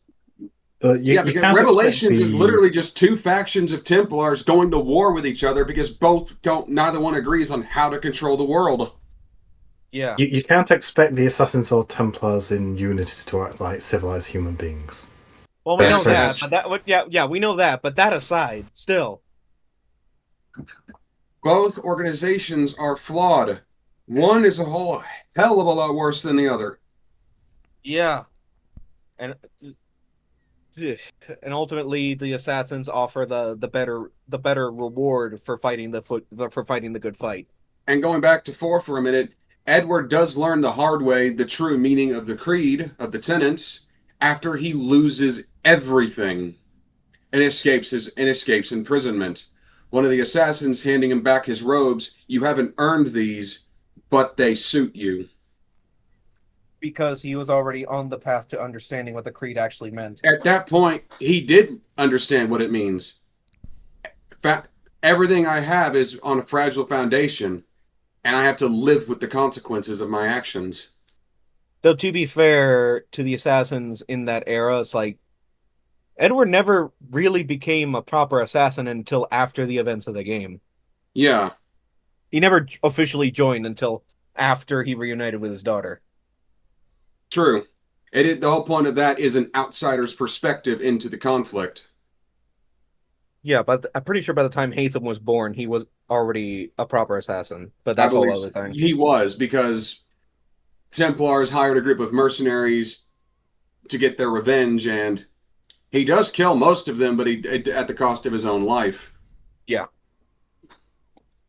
But to go back to the point made in the videos, like, again, the whole chaos thing, that is so much more commonly an underhanded counter argument of the assassins by the Templars, because they know that's not what they want, but that for them to say that's what messes everything up in terms of what the real goal is for the assassins.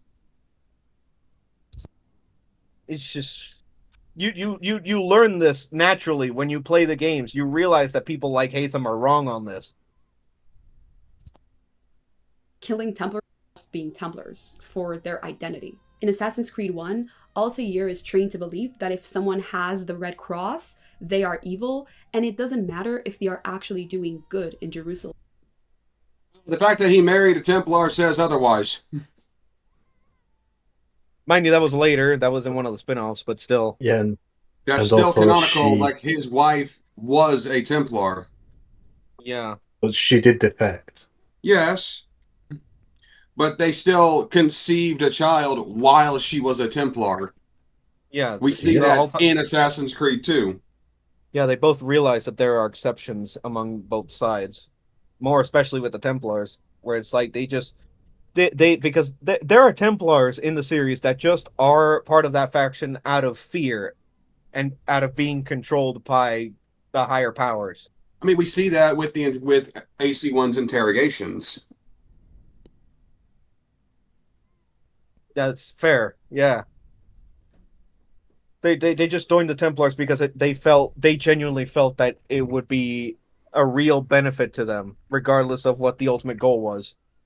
I mean, that is why can't think of his damn name. The one that betrays the Auditory family in Assassin's Creed 2. Thank you. Berto, you kill him in cold blood in broad daylight in front of God and everyone, proclaiming your name. Yeah, he was a Templar all along. Lineage showed that on full display. Yeah. But anyway, back to the video. That marks them for death, not their actions. And if you look through history, that is a problem. That focus on branding over deeds and over true ideology is chilling. Have you seen what the Templars do in Assassin's Creed, lady? Oh, hey, we were just talking about. Yeah, and it's also Altair. Altair, when he takes over the Brotherhood, that is something that he imparts onto all assassins after him, where it's like, don't look at the symbol, look at the actions. Because he knows full well that there are exceptions.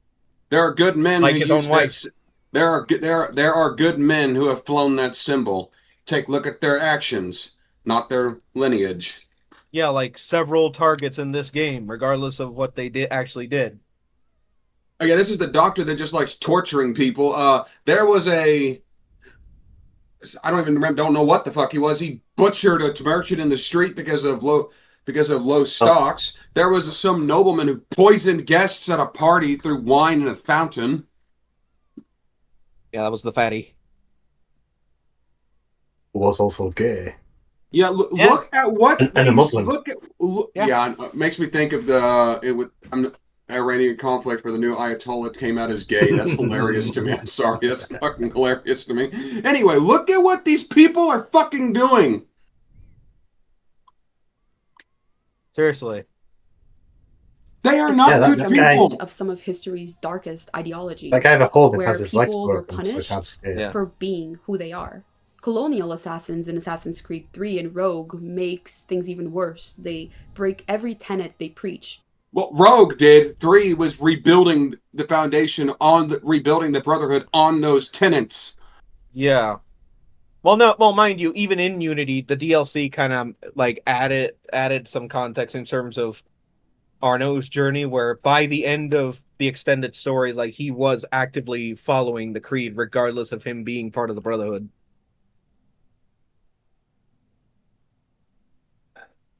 They kill us. They publicly fly assassins' flags in enemy territory. I'm sorry, what? Worse, No, hold on, no. Hold on. Every tenet they preach. They kill innocents. They publicly.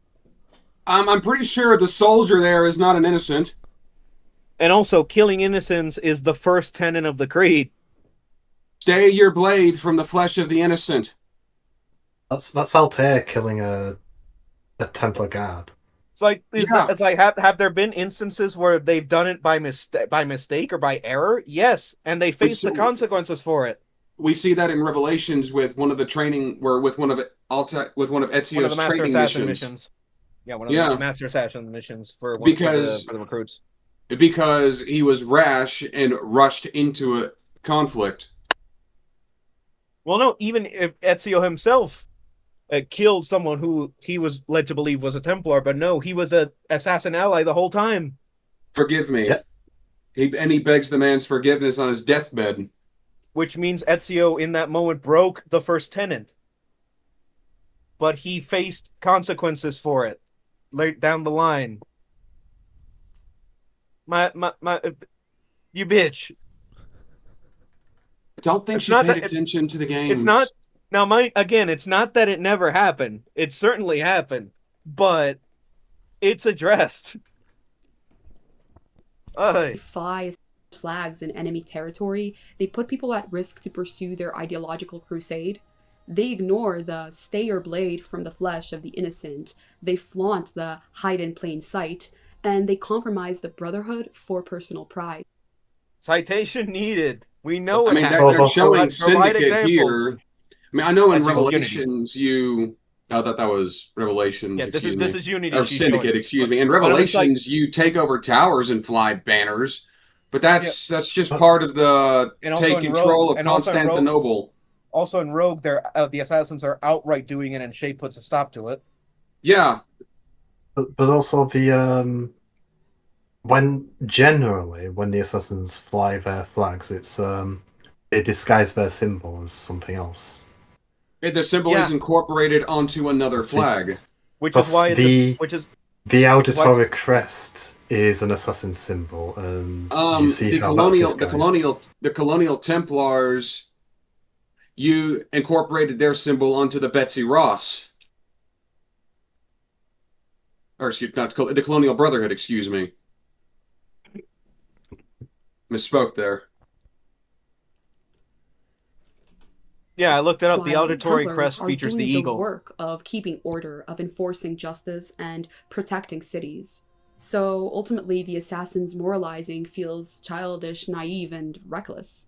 Freedom is their... Who is doing the moralizing? Like, give me a quote. Like, give me the example of the moralization and why that's bad. Again, my hang-up is that if you're going to say that assassins break the tenets of the creeds throughout the series, any fan that knows better knows that it does happen. That's why you have to give citation on that. Yeah. We know it happens. It's chaos in disguise. And what hit me the hardest was how believable it all was, not because it tricked me personally, but because I could see how easily it could trick someone else. The game has authority. In what sense? Who's tricking who? The game is lying to you, and then you see the game double backing on itself? Like, what are you talking about? I'm glad she said that, because now she pretty much admits she pretty much admits that the Templars in the series tricked her. I have a feeling that your problem is she's taking the tenets of the creed too literal. Yeah. It's like, I can say, what is your creed? The foundations of society are fragile, and you must take accountability for your actions. It's a little wordy. Can we shorten that down? Everything is true. Nothing is true. Everything is permitted. Yeah. So I have a feeling if this woman played Knights of the Old Republic in 2003, she'd have gone full dark side after the plot twist, going, "Well, I had no choice." For fuck's sake. Yeah. Yeah. It's there either is nuance or it's like, no, they're all just a bunch of bastards. Like, what are you talking about? All right. No, that's the Templars, madam.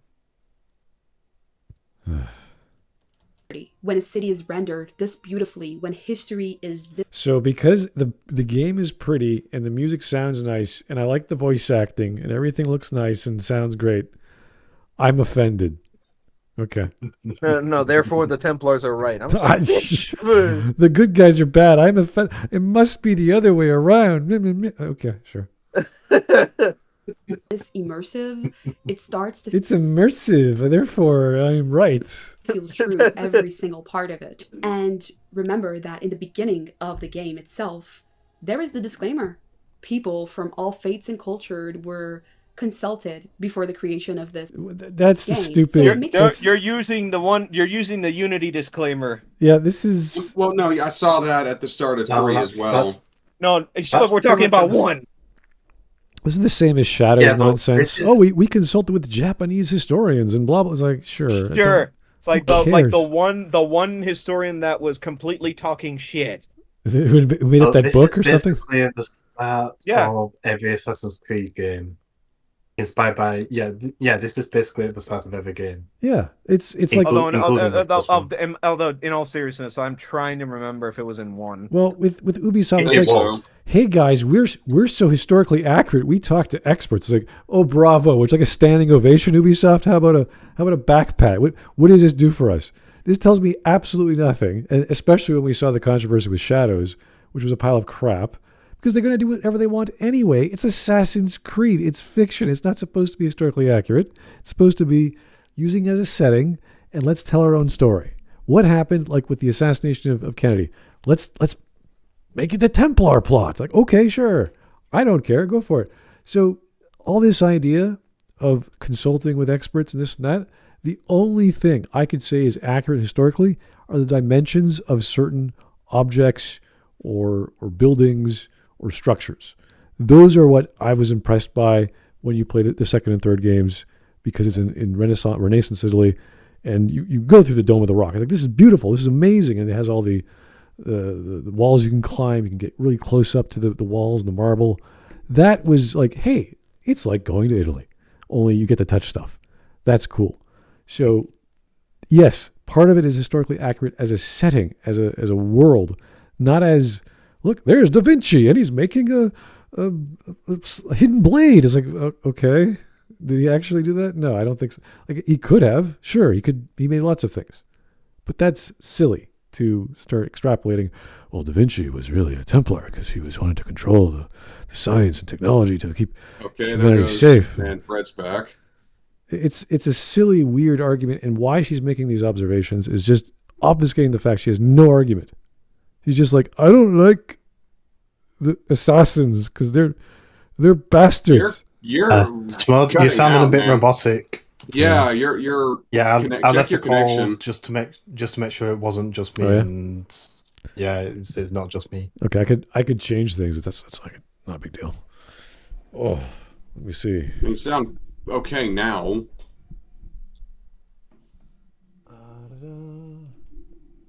Where? Oh my God! What happened to all the settings? I can't even find the button to do it anymore. What the hell? Where is it? Oh, there it is. I have to press the 3 dots first. All right, they changed it around. Let's try Hong Kong. Here we go. All right, we're in Hong Kong. Ooh. Don't go talk about Tiananmen Square. Oh. Guess we're gonna have to. Yeah. Oh no, Smud's been banned. I'm being banned from Canada. Yeah, that's great. Free Taiwan. All right, let's keep going.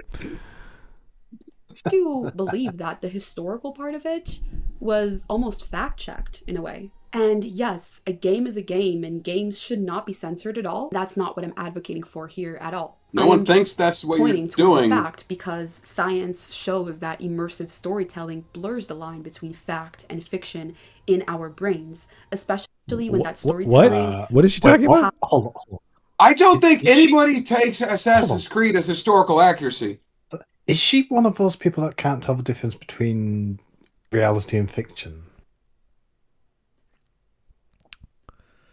Oh my God. Yeah. Look, I get that fiction will be used to propagate and push ideology. That's a rant for a whole nother day. But, lady, nobody thinks that Assassin's Creed is historical fact. Well, unless we're going like the Jack Thompson route or the Anita Sarkeesian route, I don't know why she brought that up. What a weird thing! It's so immersive. There, I can't understand what's real anymore. What a weird thing to say. It's such a. I mean, the whole time she has been coming out with some branded takes, so it's like the way Desmond moves is so sexual. Is this a softcore porno? Like what's happening? We're not bringing up that DMC video, Smud. It's so stupid. Like why bring this up? Oh, the game makes me question my understanding of history. It's like, why? What's so hard about the fact that you're going through ancestral memories through a machine and everything's a simulation? It makes you think it's real while you're playing a video game. There are things that are close to actual history, like with AC3 Thomas Hickey was arrested for counterfeiting. Benjamin Church did sell troop numbers and placements to the English, but that's where the accuracy ends. I mean, there are parts of the story that make me think, could this, could this accidentally be accurate? It's not. I don't read too much into it. Yeah. It's like, obviously, there's still liberties being taking place there. I believe Benjamin Church was hanged. I know Thomas Hickey, for a fact, was hanged. Thomas Hickey was a fucking idiot, by the way. He was arrested for counterfeiting and then ran his mouth about how he's a part of a grand conspiracy to kill George Washington. Dude, shut your fucking mouth. No, keep talking. It might make us able to skip that fucking bullshit mission where we have to stop him from assassinating Washington. No, the bullshit part of that mission comes from keeping Washington's guards alive. You got so lucky in doing it. You did it first time, didn't you?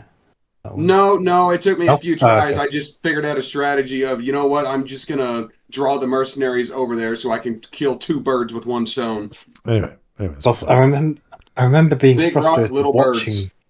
Plus, I remember being frustrated watching you play through the series because there's so many frustrating parts that you did first time. You lucky son of a bitch. And there's plenty of moments that took me several tries because the game is bullshit. Has some historical foundations, and the more realistic the world, the more our empathy latches onto it. So personally, villainizing story censored at all. You don't need things to be real to have empathy. Like, I feel bad for Simba when Mufasa is killed by Scar. He's a fucking lion. Something doesn't have to be realistic to feel empathy for a fictional character. I wonder why believable reality or hyper-realism makes you more empathetic. Like, what exactly are you referring to, ma'am? Like, what? Empathy, What does that mean? if you don't feel empathetic for something, there's probably something wrong with you. I just want to know why. Yeah. Like, because they're using the Unreal 5 or 6 engine, therefore I feel more empathy to the facial rigging and it, whatever. Like, okay, so it's more dramatic for you? Does the story make more sense? Like, what are you talking about? The graphics look better. I can feel empathy for the death of Gustav in Expedition 33 and the death of Deimos in Jak 3. What are you getting at here? Neither one of them are fucking real. At all, I'm advocating for here at all. I am just fact because science shows that immersive storytelling blurs the line between fact and. I don't care what science shows. shows. Citation needed. Show me Show me the science. Even show then, me where you're getting this information. What is she getting at? Who cares how immersive visualizations or whatever are? The argument has to do with the Templars being correct or not correct, not how good the thing makes me feel.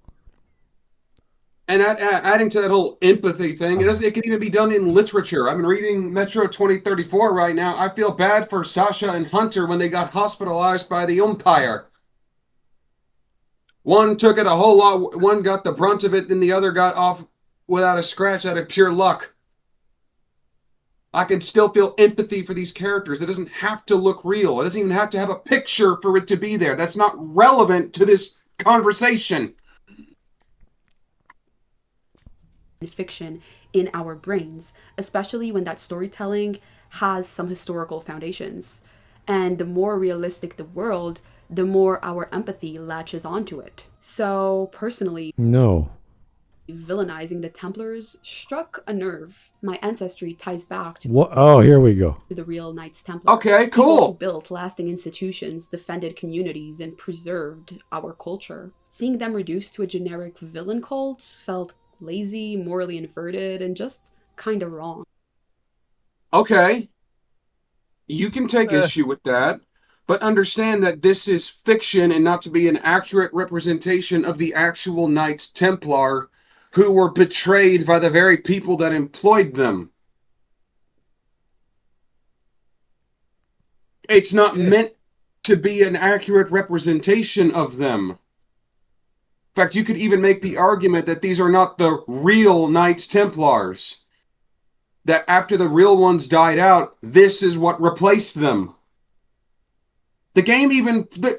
Assassin's Creed even plays with that theory.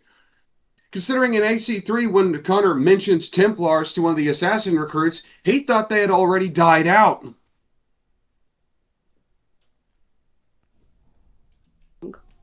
Ubisoft borrowed their name, but none of their nuance, and that annoys me. Fiction pretending to be memory is powerful.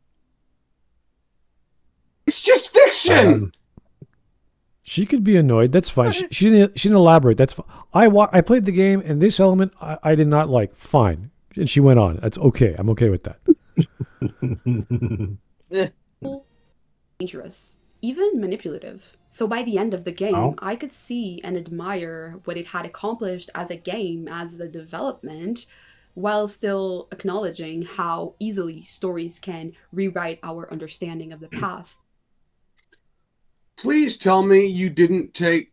Who is going to take Assassin's Creed as historical fact? Please point to the person that's going to take it as historical fact. So I can slap them.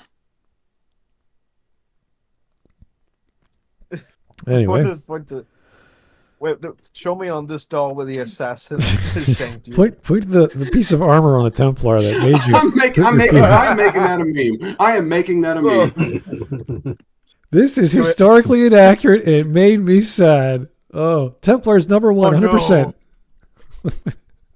Long live the Crusades. What the hell? Does anyone know where to find the commandments?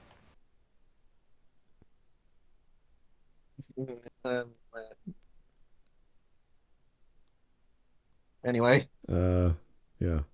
If we have no prior knowledge of history, real history. We don't care. So, in my view, Assassin's Creed 1 doesn't just simulate the Middle Ages, it slowly reshapes them, framing real historical conflicts. Yeah, reframes, yes.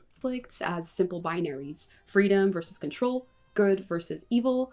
And once you buy into that simplification, you stop asking who actually wrote the rules. Ubisoft wrote the rules. Okay? This is not complicated. A bunch of guys in Montreal, or wherever the hell Ubisoft they made this game, said, hey guys, we're going to make a lot of money. And they made this parkour open world game, and that was that. And they centered it around Templars and Assassins. They call it Assassin's Creed. And they created some characters, and they had some conflicts with their origins and what they want to do and how they went about doing it. That was it.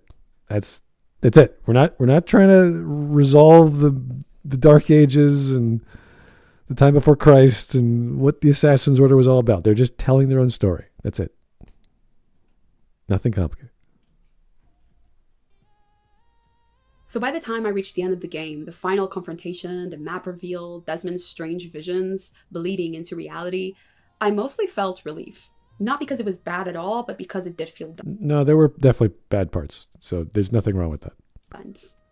And heavy. The kind of game that demands patience and curiosity in equal measure. I personally wouldn't play Assassin's Creed 1 again, but I do not regret playing it. There's a quiet satisfaction in knowing I started where the series actually began, not chasing nostalgia, but understanding the foundation. How can you chase nostalgia from the first game? What are you nostalgic of? The time before Christ? Crusades.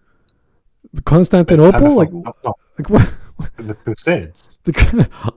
Wow, these simulated rocks are really nostalgic. When I went to ancient Jerusalem back in the day, I'm like, okay, I guess. Makes you feel that way. Good for you. Again, I'm glad you had feelings, honey, but how does this relate to believing the Templars are good and right and whatever? Like, what? Imagine this was a video by a guy who's like, Deus Volks, and he's pro-Christianity or whatever. He's like, oh, assassins are evil because they're against Christ. You're like, okay, that's not what the story is about at all. But they just ran with that, and you're like, okay, obviously the guy's just expressing himself. He has nothing to do with actually paying attention to the narrative. They'd be like, yeah, whatever. But she's like jumping around, graphics and control gameplay. It's like, what? is this? I had a video game once, and I talked about it. Video. And I changed the title to "I Like Templars." Templars good. Because I don't know where we're going. Like, this is just silly now. There's no fundamental argument. It's just, the assassins are too chaotic. I don't like that. It's like, you're not paying attention. The Templars shouldn't be evil. They were.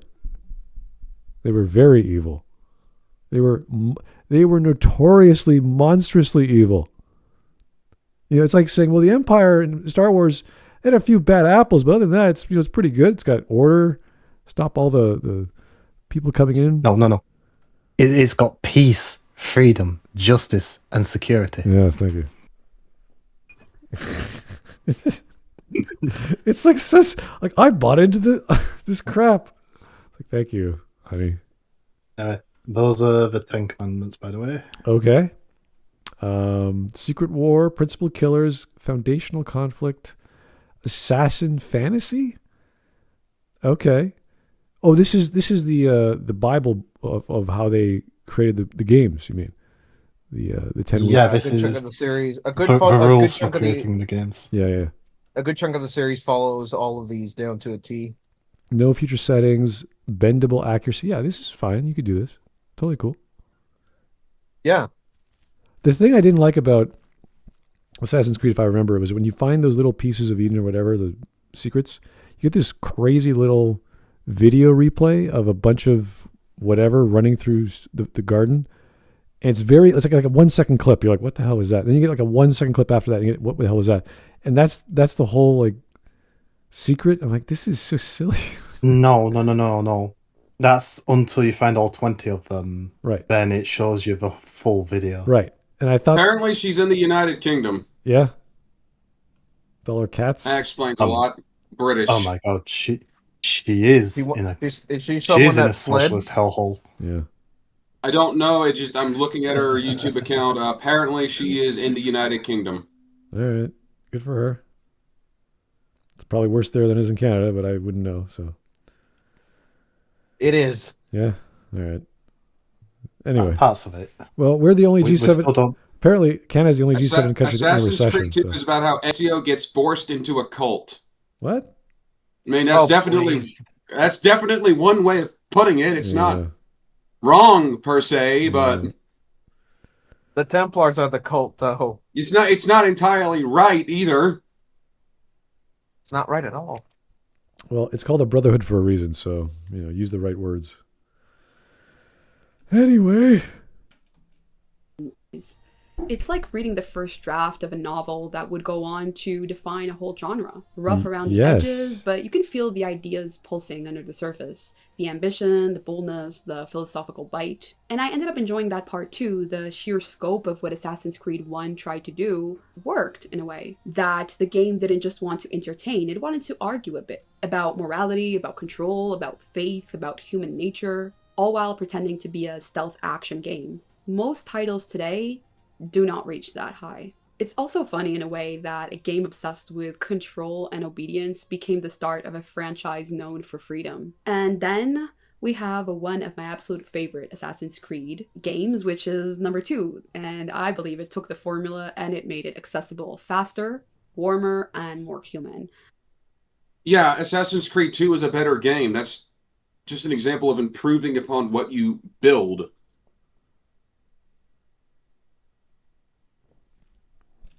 What does this have to do with your point? My commentary on Assassin's Creed 2 for another video, or I will be talking here for hours. That's how much I love that one. So going back to Assassin's Creed 1, it was not trying to please anyone. It felt like it was testing us, seeing who would have the patience to dig past. Yeah, she has no idea what she's talking about. She has no focus. She has no argument. She had a few elements of, oh well, I like this because of that. You're like, okay, that's something. But she's just rambling. She's like, I played a video game and I had a thing and then I had a cat and then I petted. Oh, I hate the assassins. They don't like the Templars. My history is with the Templars. I like Templars. Templars good. Oh man. And then I had a dream. Yeah. then I went and went to school. And then I came home and I talked to my friend about Bob, and Bob was mean to like, blah blah. It's like, yeah, you're a woman. We get it. An argument requires a premise. It requires a body of evidence and then points to be made with that evidence.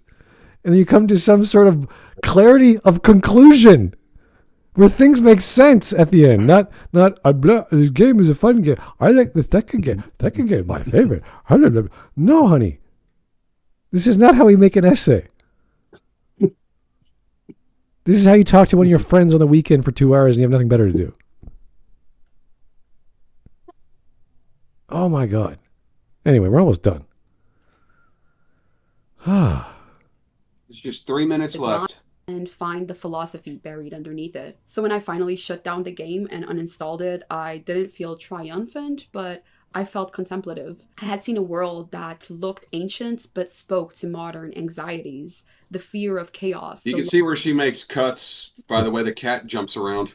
The fear of chaos in modern world. I can see how the first game exemplified that back in 2005 or whenever the hell this game was made.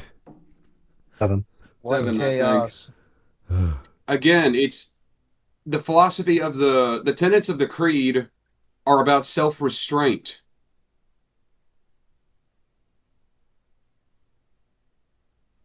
Longing for order, the illusion that we are free just because we're not told what to do directly. So probably a lot of people would agree that Assassin's Creed 1 is a game that is hard to love and want to replay. It's a game that you endure more than you enjoy. And yet it stays with you like a book that you didn't enjoy reading, but that you will never forget. So finishing... I enjoyed its story. Just because you're right about that doesn't mean it's a bit right about rough. everything else. It's a bit rough. Yeah, Assassin's Creed 1 is a bit rough around the edges. But it's still a good game. It's just an example of what I refer to as first game syndrome. It set the foundation for what would come later. Yeah, and what came immediately later is one of the greatest games of all time. It gave us one of the greatest trilogy of games of all time. That too. Amen. Completing between who I was before I started the game and who I am now, in a way. God. And I know that might be a little bit cringy, but it's just the Yes. truth. And it pretty much summed up my personal philosophies. Someone who Be cringy? still believes in freedom, but finally understands why someone would... I believe in freedom, but I also want the yoke of my shadow underlords to control life. That's great. That's fantastic. I believe in freedom, but I'm going to stop you right there. That is the fundamental failure of understanding the Templars. The Templars don't want freedom, you bitch. I mean, Hatham claims to Connor that they do, but they don't. They don't. Just the fact that they are trying to use the apple of Eden to accomplish their goals. They were literally gonna take the apple of Eden from Connor's time, put it on a satellite, launch it into space, so that they could use the apple to control everyone on the planet at once. Oh, when That you put was it that the way, plan in it 3. Oh, when you put it that way, it makes the Templars sound like the bad guys. Nah, really? You don't say. Oh, but there will be no more war, no more conflict. Yeah, and everyone will be a mindless fucking slave obeying like an insignificant ant providing food for its fucking queen. It's like, this is also part of the distraction that that Minerva was talking about when she was talking to Desmond about the petty war that the Assassins and Templars were fighting for almost a millennium up to that point. I'm still trying to find out how the first game taught her the Templars were right all along. I don't understand where this is coming from. I don't know. I want to know why the Templars are right. Elaborate. This is a video about trade it nothing. for How do we know when it's over? order. So if there is one thing that Assassin's Creed 1 left me with, is the reminder that we must always keep an open mind and question what we already know. Playing it, I started with the assumption that... It's not that deep a game. It's not that... It's not that complicated. It's I didn't think of it. It's like, no, that never really occurred to me playing this game. That theme never popped up there in my brain. Well, That that cat is just teleported one of into the her that arms. is one of the lessons that Altair learns over the course of his arc. But that has nothing to do with the Templars. It has to do with how he understood things and how he understood how the world works. Were the heroes and the Templars were the villains. And the game never really told me otherwise. But by the end, it didn't really need to. I had already found my middle ground somewhere in between. You're insane. Then you took away the wrong Shut up. lessons. Shut up. The cuts are even funnier when she's holding the cat during the. Yeah, I like the idea that while she's fumbles a line and shoots to retake it, the cat gets up in her lap and bothers her, wanting attention. Also, the whole thing with middle ground, there is none. Achilles made that abundantly clear in 3. Like what he said to Connor, would he listen? And if he does, will he understand? And the answer to that question is he might listen, but he doesn't understand. He is far too jaded. He is far too warped and absorbed into the Templar ideology of control. And then Shay and Rogue lives that firsthand. Because there's also the point that Achilles wouldn't listen to Shay, but that's a different talk for a different day. That's a different talking point. But what I mean is that the whole point that Achilles made against Hatham in 3, Shay sees it firsthand in Rogue. That's what I mean. Shay sees Hatham's actions and believes firsthand. Yeah. It's like Hatham was even hesitant to take Shay's advice on this whole thing. Not as much as Achilles was, but Hatham was resistant at first. But Hatham, if to his credit, he was willing to give Shay's, the thoughts on the whole thing a chance. And yet the one that came out with the life lesson at the end of it all was Achilles. Achilles had to learn the hard way on Assassin- messing with things you don't understand. Yeah. Maybe Assassin's Creed 1 works best when you stop trying to pick a side and start recognizing how fragile both ideals really are. Freedom cannot exist without order, and order means nothing without compassion. And no matter how much... Order means nothing without compassion. No, order without compassion is just that. Order. Just like justice without vengeance is just that. Justice. Justice can come with vengeance, order can have compassion, but they are not mutually exclusive. Yeah. Especially when the Templars only care about control. Power through beliefs or even knowledge, the world will always find a way to surprise us. Thank you for watching this video. I hope that you enjoyed it.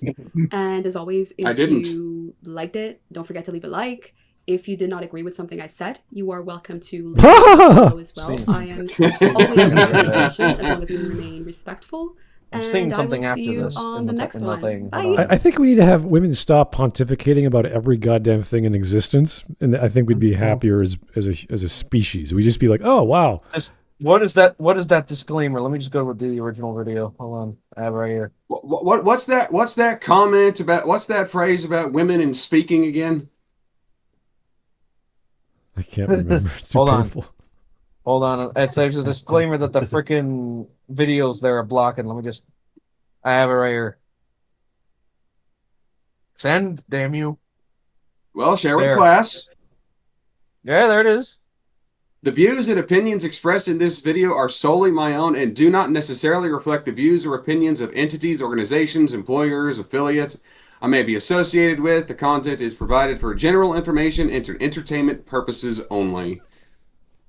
Wasn't particularly entertaining, but that might prevent you from getting canceled. The information provided in this video is for general information. It's just more okay. Informational purposes only, and it's not intended as legal, financial, medical, or professional advice. Medical.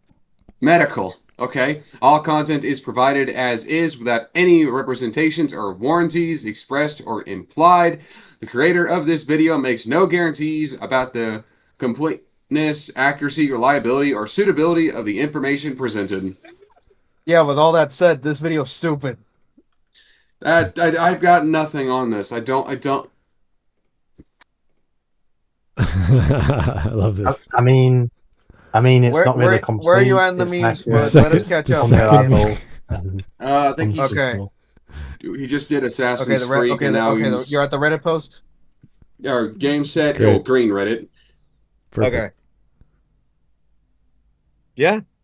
Accurate. Yar! Me cylinder is stuck in the barrel of me M&M's tube. What? I don't know. Yeah, that's how it started. Ubisoft exec says gamers need to get comfortable with not owning anything. How it's going? Ubisoft is going towards Imploding. bankruptcy. Can't come any sooner. Ass. Oh no. Ass now streaming. Me running, walking, That's running, just walking, Netflix running, in walking. general. The NPC walking at a speed I can't imagine. Get out of Yeah, the friggin' way! Unless it's a tailing mission, in which case, get back here. Okay, and somebody with the exact quote of Ezio Auditore, to say nothing is true is to realize that the foundations of society are fragile and that we must be the shepherds of our own civilization. To say that everything is permitted is to understand that we are the architects of our actions and that we must live with the consequences, whether glorious or tragic. Well This is fucking literally- said. This is Nothing literally is what he true. says when Claudia Everything is gets myth. inducted into the Sophia. order. Or yeah, Sophia. Claudia. And then he also says Claudia, it to sister. Sophia. He also says Late- it to yeah. Sophia. Oh no, no. This is what he says to Sophia at the end of Revelations. My bad. Yeah. You From the end of dickhead. Revelations. My bad. My What's mistake. the matter, vague boy? Afraid you might say something? Every time she makes a snide remark about supposed order and chaos. Yeah.